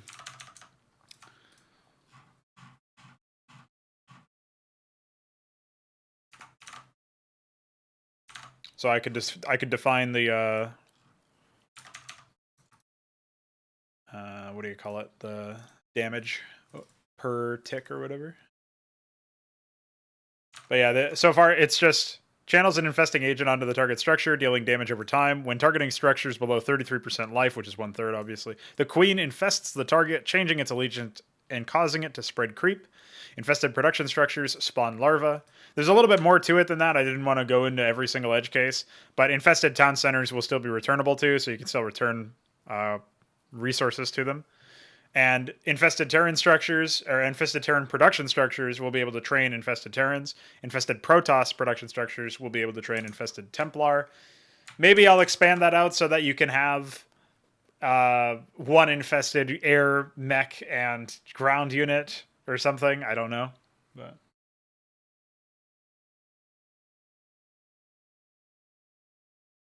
I don't think it would be feasible for the scale of Hydra, since there's so many different bases. You can basically just cheese somebody out of a 400 400 mineral, however long it takes to build a command center thing. I think it's over a minute, so it'd be a pretty ridiculous investment. I like the fact that the queen now has to channel, and so they're vulnerable during the process, but they can benefit from the allied units attacking the structure or whatever. So I think that there's a ton of like positional gameplay around the current the proposed infestation. I think that will end up working out really well, actually.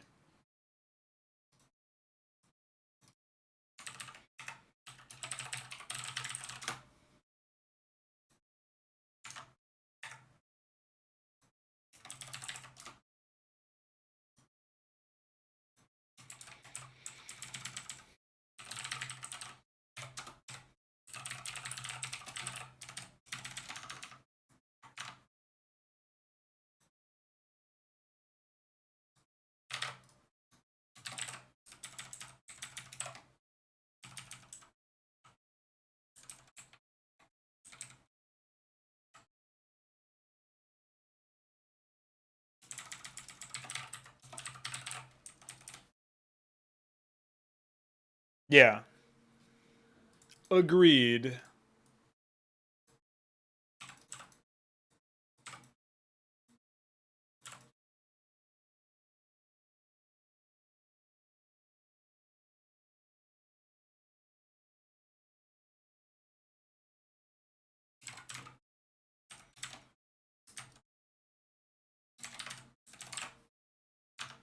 All right, I guess we'll call it with that. I don't really see much of a... What the fuck?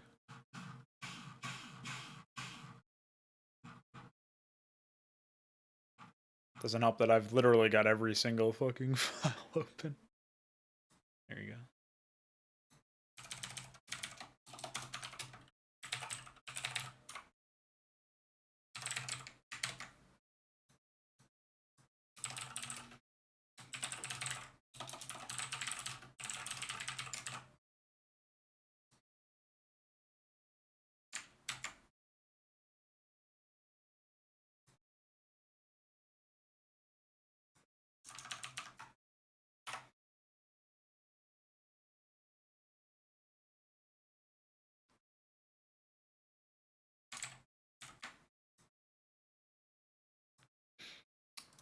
All right, well, I really got to use the bathroom because I've drank a lot of water, drank a lot of water, had a lot of water input into my system. So I'm going to go get more water and use the bathroom. BRB.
Let's go!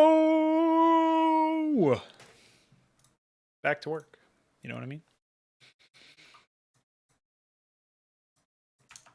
All right, so I've written down the conceptual stuff for new infestation.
I was just thinking, actually, that it doesn't even really... I'm not seeing a world where it's absolutely necessary. I don't know why this was not saved. Okay. I'm not seeing a world where it's absolutely necessary for the...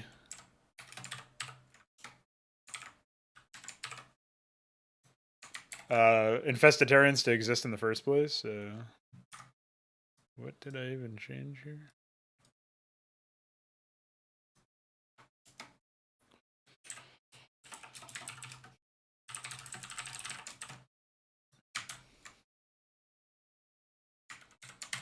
But yeah, I'm not sure that it's necessary for that to happen at all, honestly.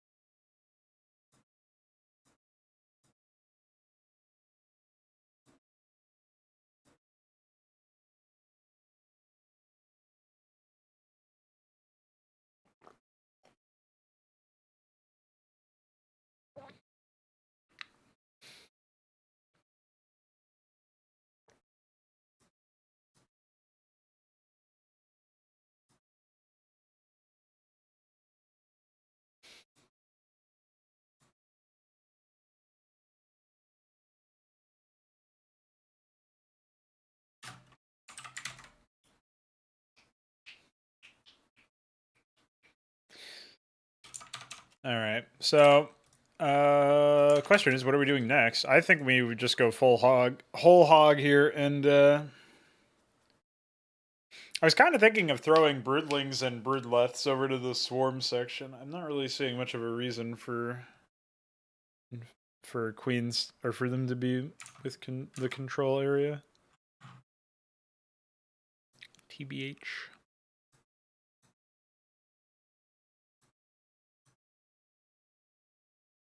So that'll be category 1. Say suborder 1. And then I think we can take that broodling. Broodleth.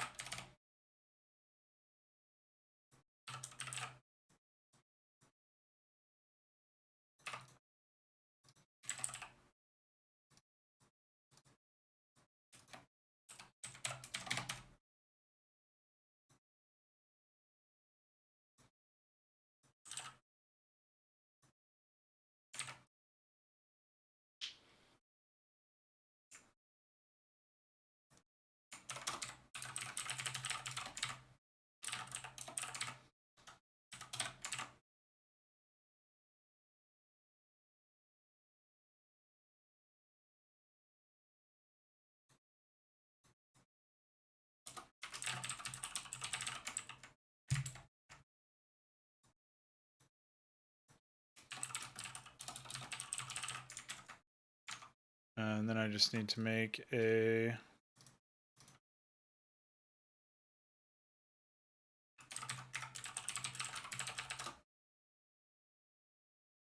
proper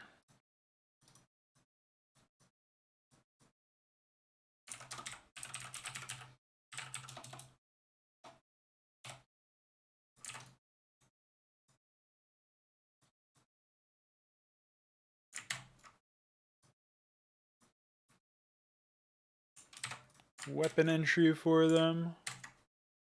Thankfully, that's like a super easy unit. Not really that much to worry about.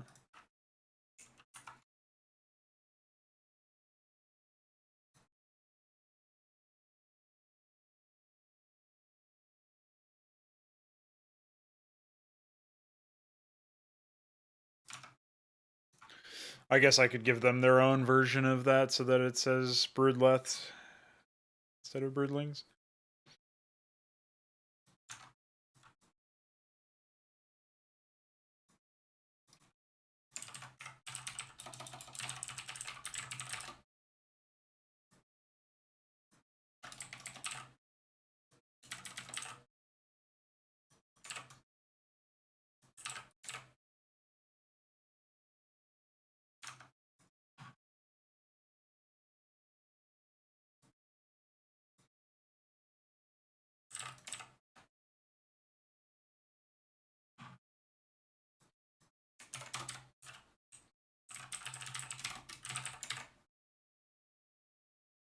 Don't say that. Don't give Trox any ideas now.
Might have found my graphic for the Almaxaleth.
Hello, team color selection, my old friend. It's been a while since I've set my sights on you, actually.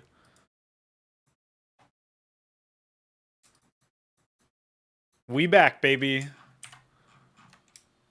Back to getting more units added to HYDRA. Because really, that's what it's all about, man.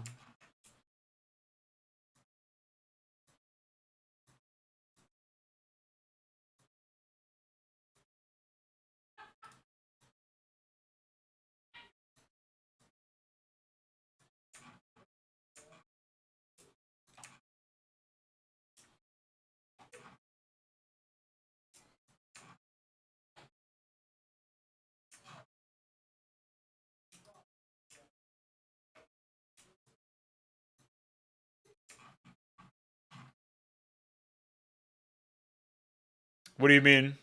Like, how many of these do I have to select? It's just until I have all of the pixels that make up the color data for the team colors. Then I just create a gradient map.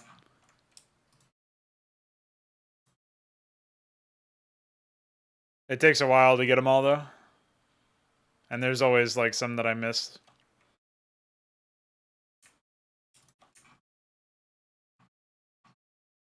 Well, no, this is the entire animation. This is the entire unit's graphic right here, so. Like, all of the frames. That's why I'm doing it this way. I would lose my fucking mind if I had to do it manually. That's how I actually did try, like, the original version of the Gorgoleth graphic had to be done that way. And the Gorgoleth graphic has 255 frames, so.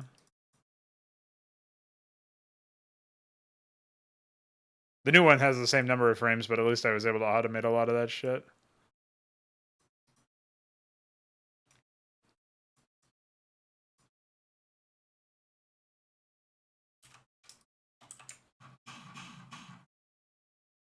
I always find, like, one random bit that is so obvious. Well, I'm not really finding them anymore, actually. We might have gotten them. Yeah, I don't see anything that's not selected. Here we go.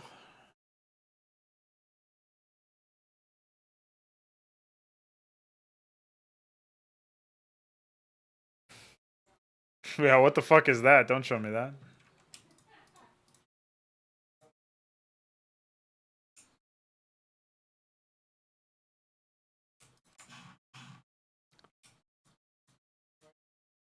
I actually think I'm supposed to be at like 20 tolerance instead of 10, but it's been a while since I've done this, so I don't actually remember.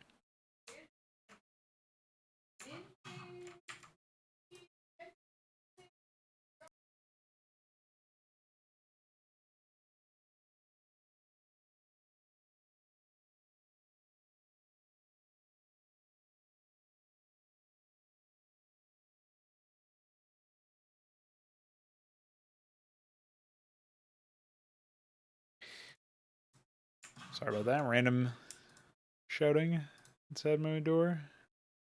A classic.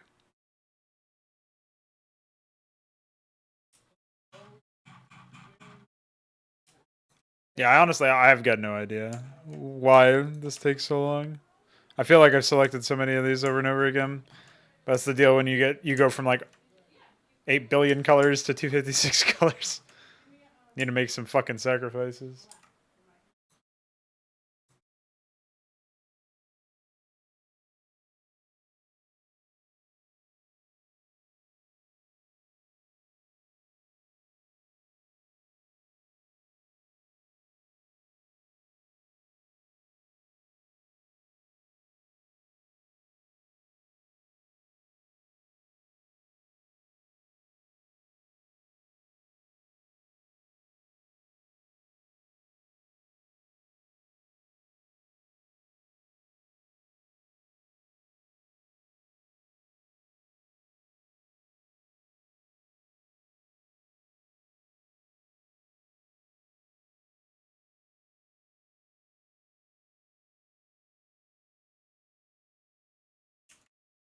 I love when they just have like random fucking orange pixels or whatever that bleed in. Like, I think that's part of the unit, but it looks like they just forgot to add it to the team color gradient. But I don't actually know how their team color shit works. No. Mostly speculation.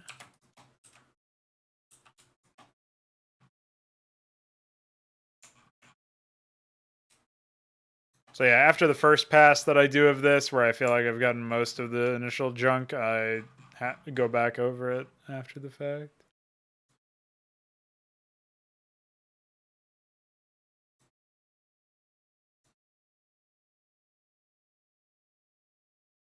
And now, as you can see, like, since I've graded everything out, I can find the stuff that I should have gotten the first time much easier.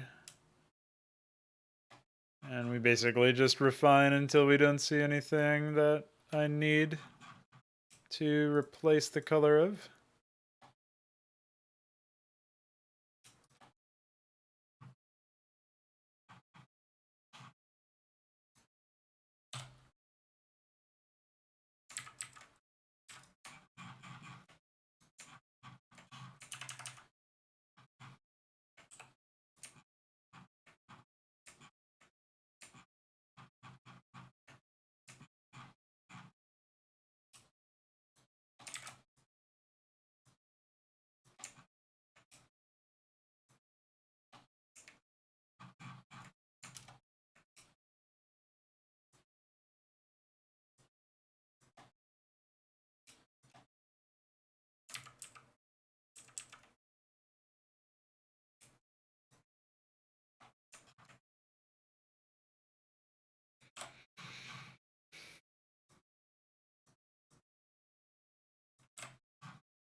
Alright, pretty sure I got everything. So now I can take this gradient map and set it to what I actually need, which is this.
I don't remember if the other examples of my work in this.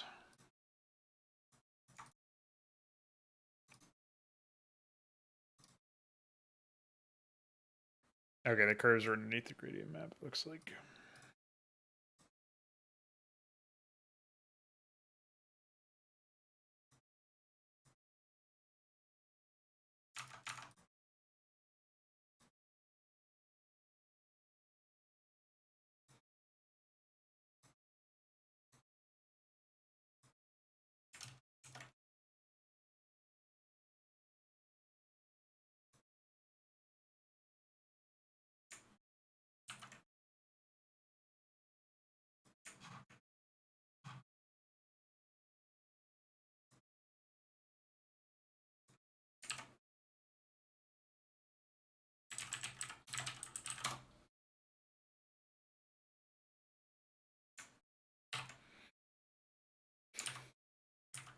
All right, so then we can do the, I forget which one I actually do here. I think I do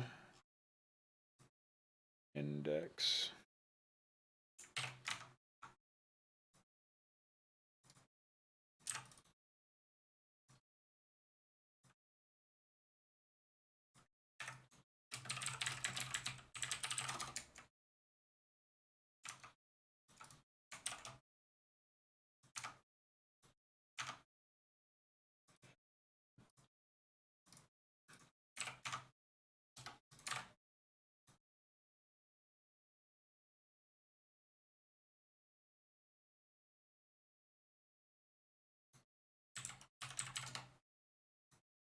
All right, we got 238 frames for this bad boy.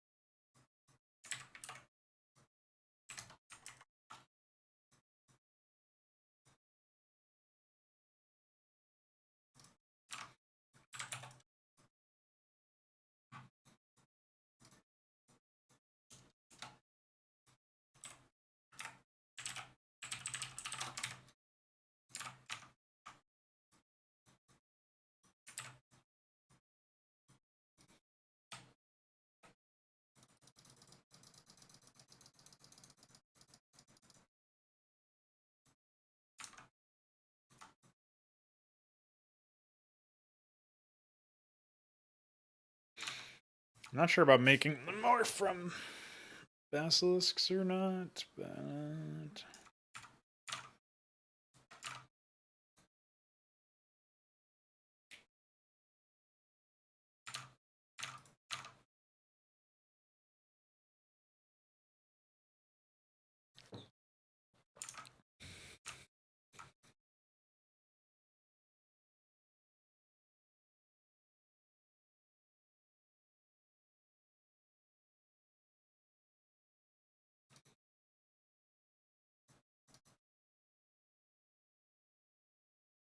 I feel like I missed a unit here though.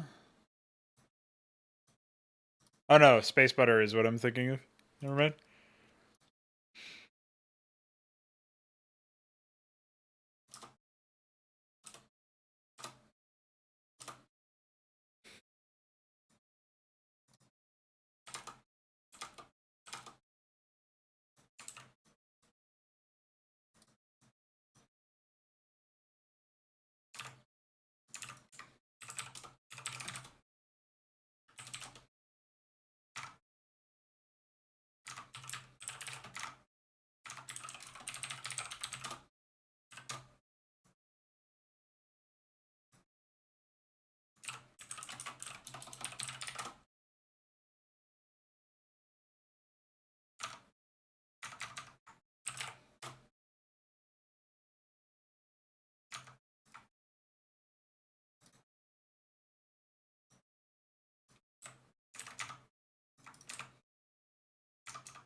I don't think this would actually be that useful, but I want to give it a shot anyway.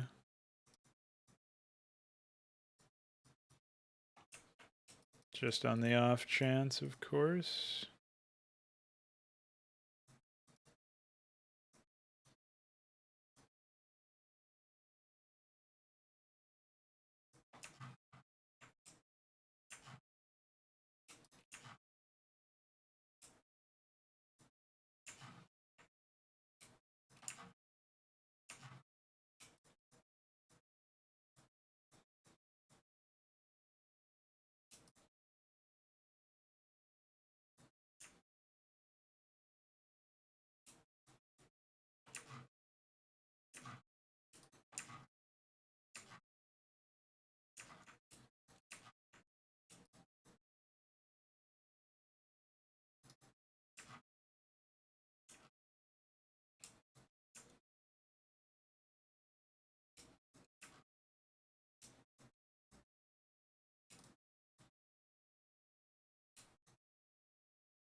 So, Tudaman, if you're still hanging out here, what are you working on exactly? I heard you say something about working on Brood War AI, but you working with the original stuff, or? I think I saw you were talking about adjusting to the preprocessor and all that stuff.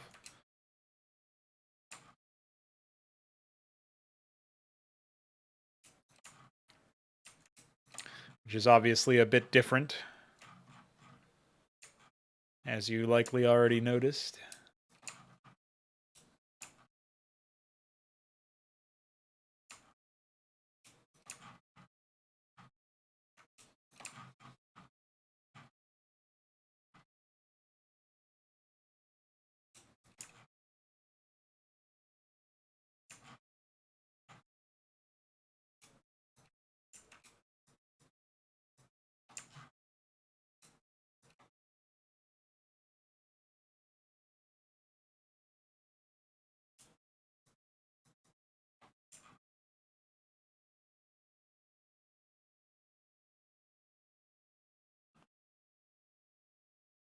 I see.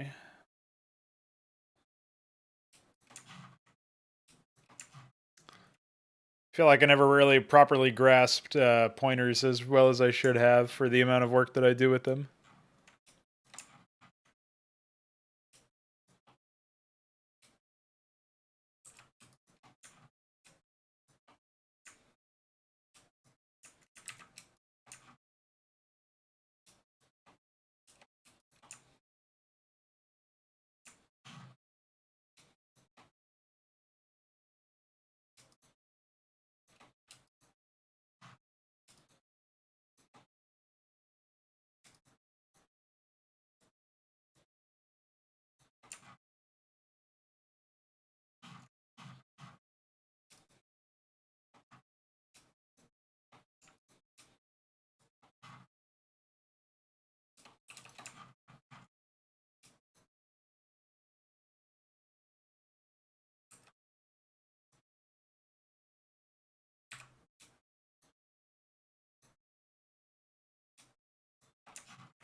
I still think this would probably end up being too large for a brood spawn size thing.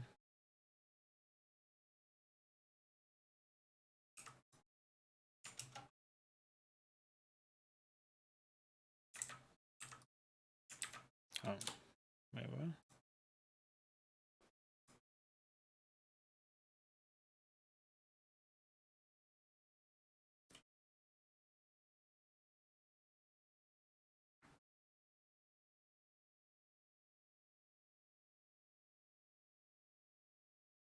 Oh, well, his stuff is way beyond me as well, so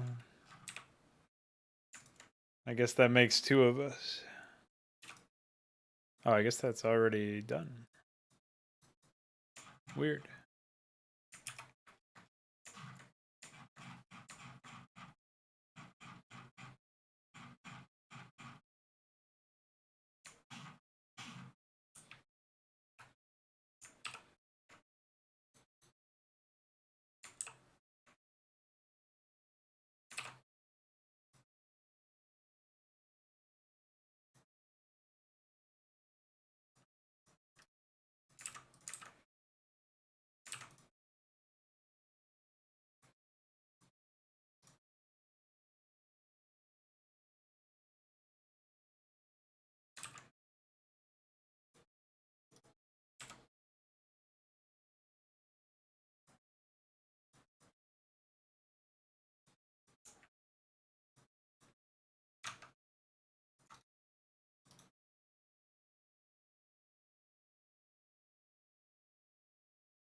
I feel like this might actually end up working for the broodleth, but at the same time, I don't know.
I guess I could also do this other graphic that seems like iQueer wanted me to do. I'm not sure if I need to save these over. It doesn't look like it, so I guess I'll just batch process the magenta to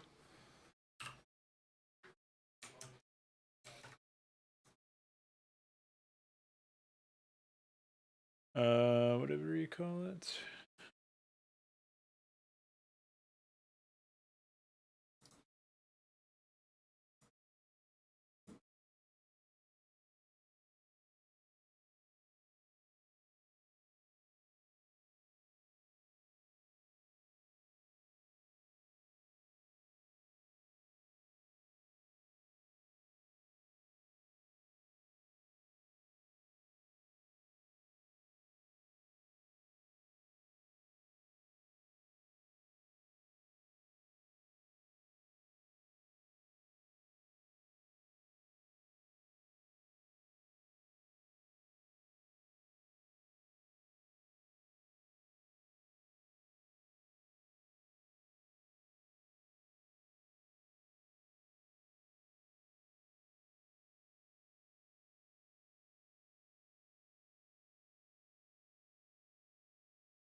Okay, so it looks like this actually should be fine.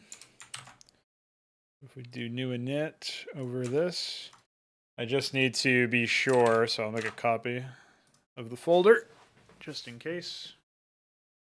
It's been a while since I worked with graphics, so I don't fully remember a lot of this stuff. There's also a large number of frames. It's 269 frames, so given the speed at which it's working right now, I think we'll be here for a little bit.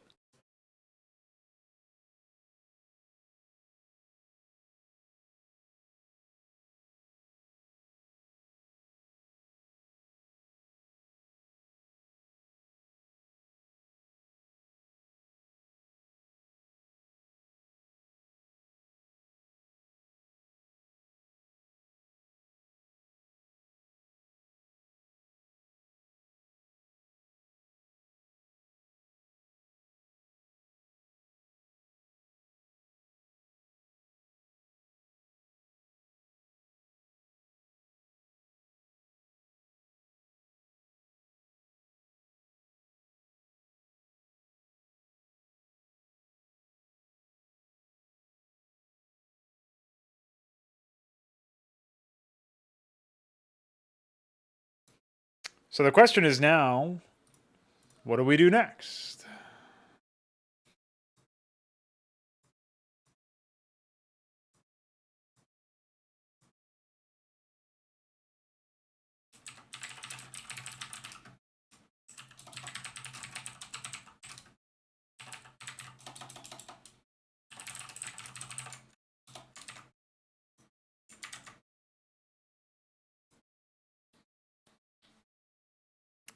Yeah, just Git in general is pretty useful. I don't know that much about it, which is kind of unfortunate.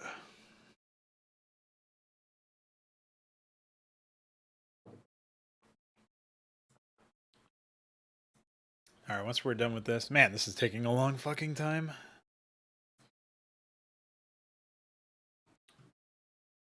On the bright side, once it's done, I can just compile it into a GRP, export it back out, edit the team color as necessary, and go from there.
I like how you say that, Velethal. You're talking to the wrong fucking crowd over here, man. I'm the guy who's like, can I do this right now?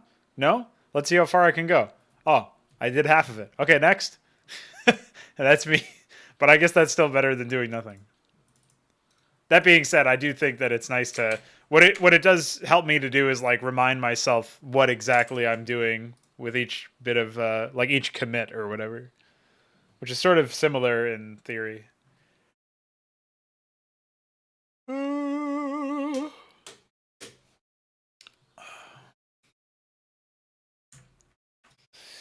I thought today was pretty good, actually. We've only been going for about 2.5 hours, but I managed to get a lot of work done conceptually.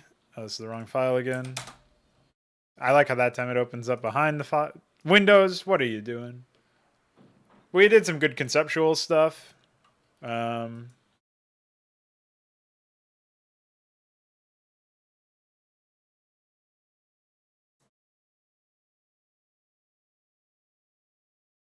I still think that once the hallucination change is done so that it's an AoE effect, it'll be really, really nice.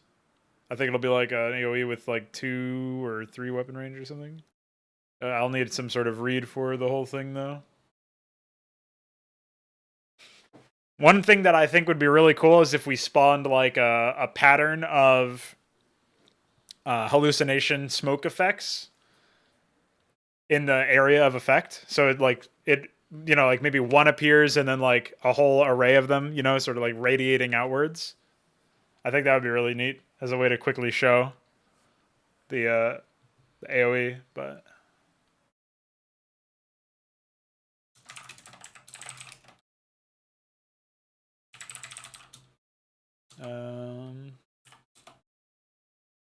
smoke effects radiating out in a circular manner?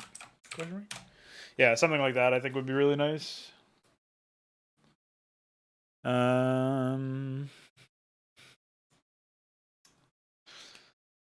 Though honestly, I don't know, man.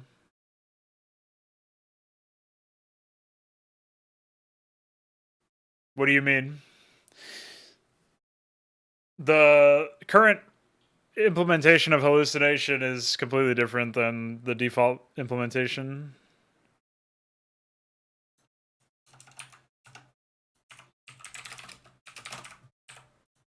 It's a single target ability right now.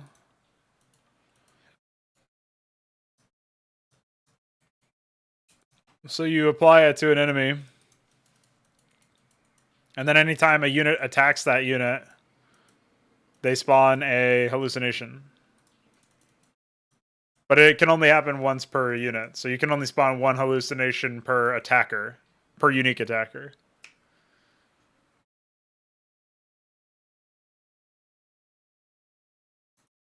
What I'm going to change is so that that effect will hit an AoE thing, basically.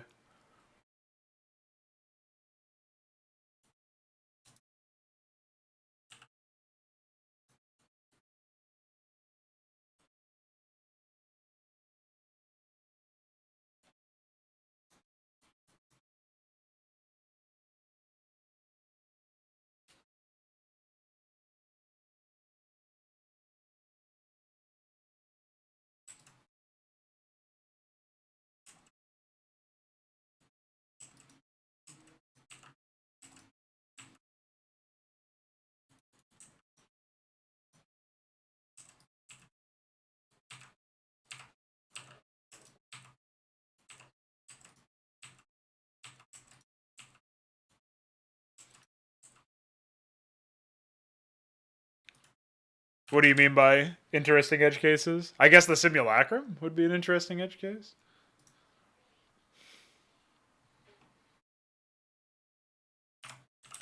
I'm not sure about there might be some hard code stuff. Let me see. So I would do like pariah. Yeah.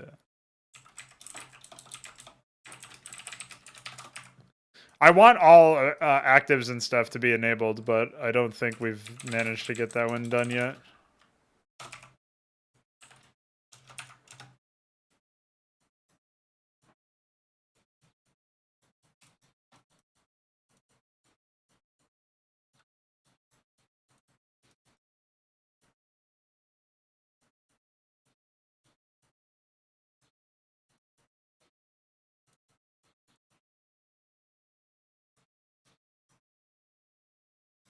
So hallucinations deal 50% damage. But yeah, it doesn't look like they're permanently cloaked.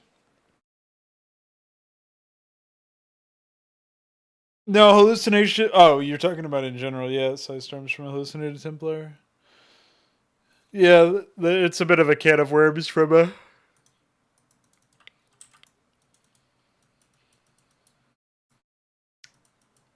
Whatever you would call that.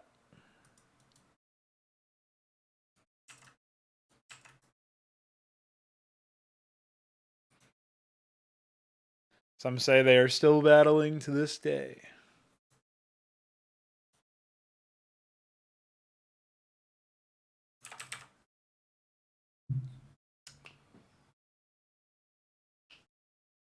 So we'll have to wait and see about that one. I guess in theory you could make it so that all units in the area, regardless of allegiance, are affected, but not sure. I definitely view that as like a current issue with what is this, 269? I definitely view that as an issue with the current setup that I have with HYDRA. What would the error be? Classic. Just fuck me, I guess.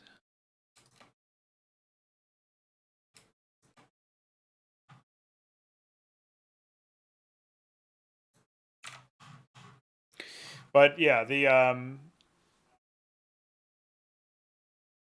whole ally safe splash damage on certain attacks and stuff, like I don't have a clear case by case reasoning for why. Well, I don't have a clear reasoning that's like a rule. It's all like case by case shit, like by feel, as to what does and what does not deal damage to allies.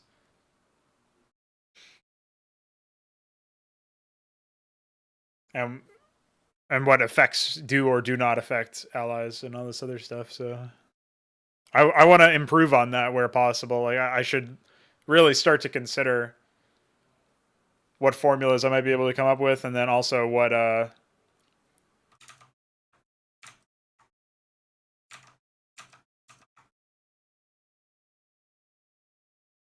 Photoshop crash when you tell it to open over 200 files or something? What the fuck?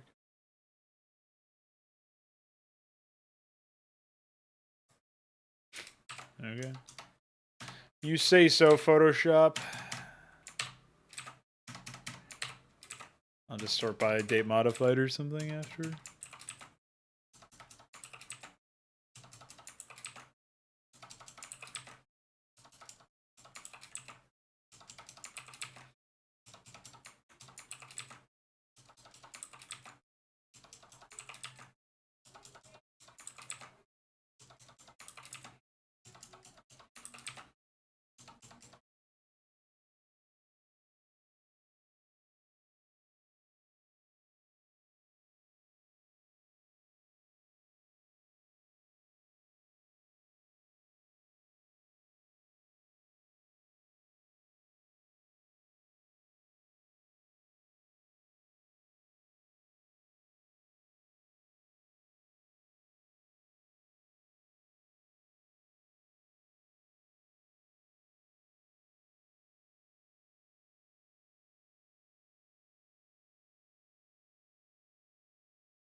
Yeah, Baleful. I think it should even go a state higher. It should probably be something like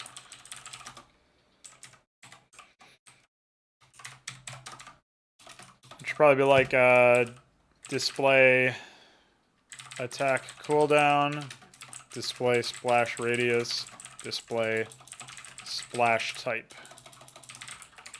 I think that's probably the step in the right direction as far as like clarifying tooltips goes. That's what I would like to do.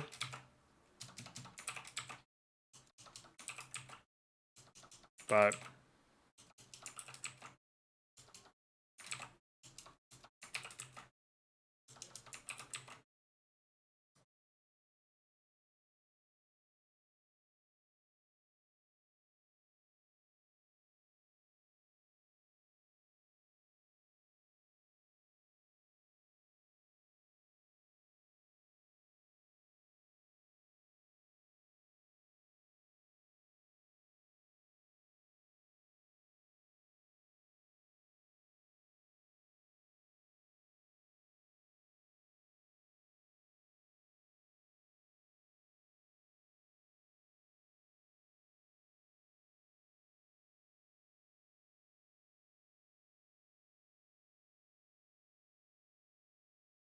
Well, there goes Photoshop closing every file for no reason. Classic.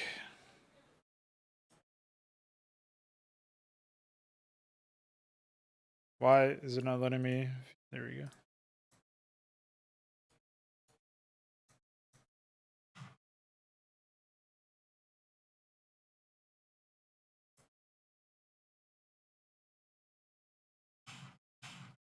Wait, what the fuck? Oh, these are just missing an extra 0. That's why.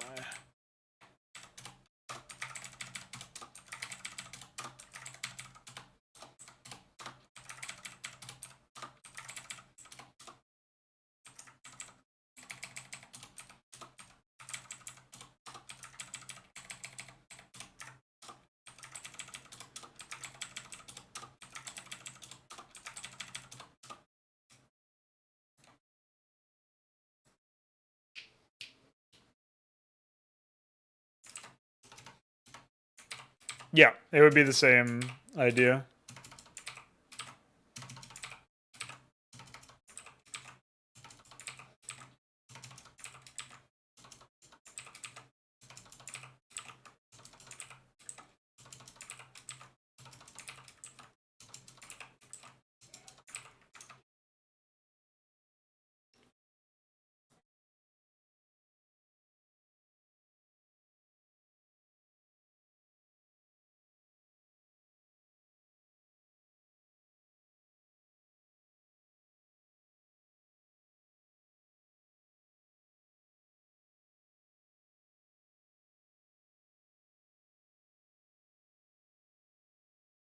Alright, we'll just do these in chunks based on date modified, I guess, and hope that we luck out. Pretty menial stuff. Hopefully, I'm converting this without even knowing if iQuare can even use it, but maybe it'll be useful for somebody.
Looks like only one more pass is necessary and then we'll be done.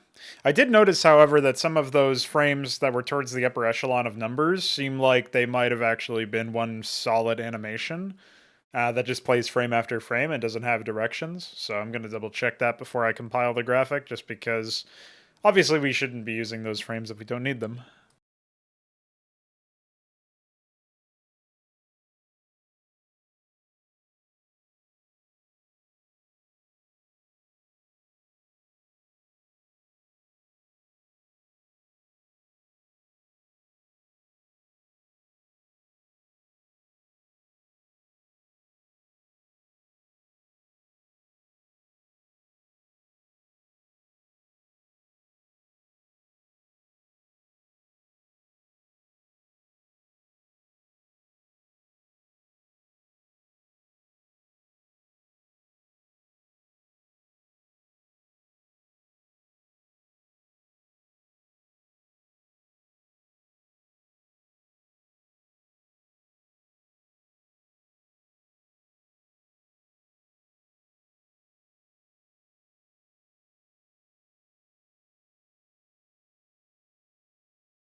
All right, let's see where we're at here. So I know that. Oh, listen. I don't think I own any software, if you know what I mean.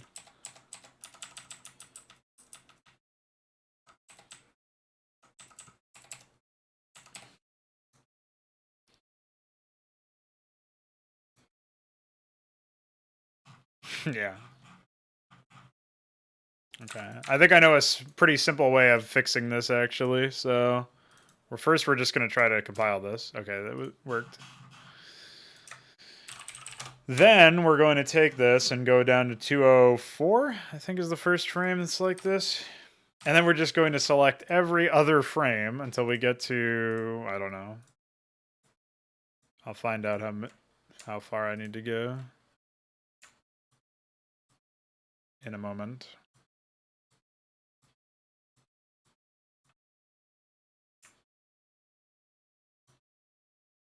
I think it was after 255, I'm not sure.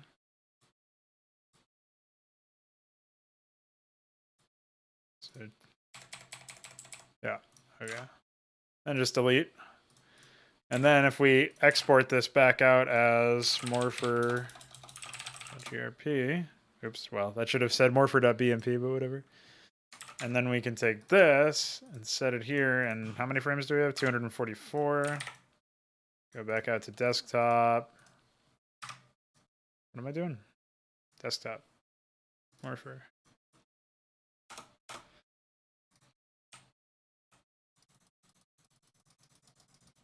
Okay. Should be fine. Nope.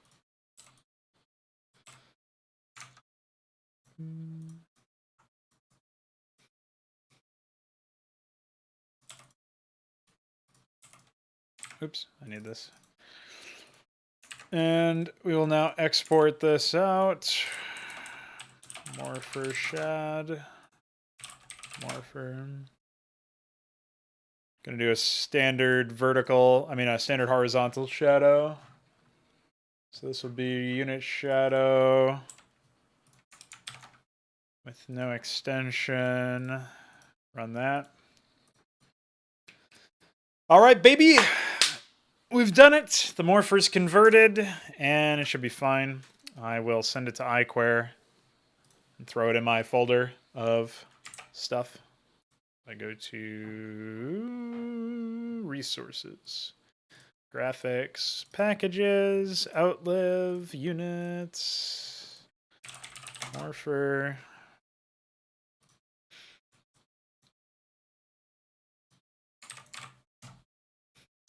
And obviously, once the shadow stuff is done, we'll do that. But that'll be off stream because I'm not going to wait around for all this. I got shit to do. But today was pretty fucking productive. In our sub 3-hour stream, we managed to fix a lot of bugs, get some work done on some new features, and do some really cool conceptual stuff, as well as process a couple of graphics. So that's pretty nice. I'll catch you guys pretty soon for another one of these streams. In fact, let me check the schedule real quick before I go. I will say I've got a talk show that I'm starting with Vu, who's a popular CSGO YouTuber. You may have heard of him if you follow CS stuff. And him and I are doing a talk show based around esports, CSGO esports, and that'll be starting tomorrow afternoon in my time zone. My next HYDRA mod stream is scheduled for Wednesday. That should still be good. So in 2 days, I will see you guys for another one of these at around the same time as we started today, if all goes according to plan. And that'll be that. Take it easy. More like the grind never stops, bro. But thanks for hanging out, Titaman. Thanks for hanging out, Balethal. Thanks for hanging out, Wuck. And earlier, thanks for hanging out, Veek and iQuare and Terran Dominion, and I think like one other person. I don't remember who everybody was. That's okay. I think I can afford to file down my nose a little bit. No worries there. That'll be it for me. See ya, nerds.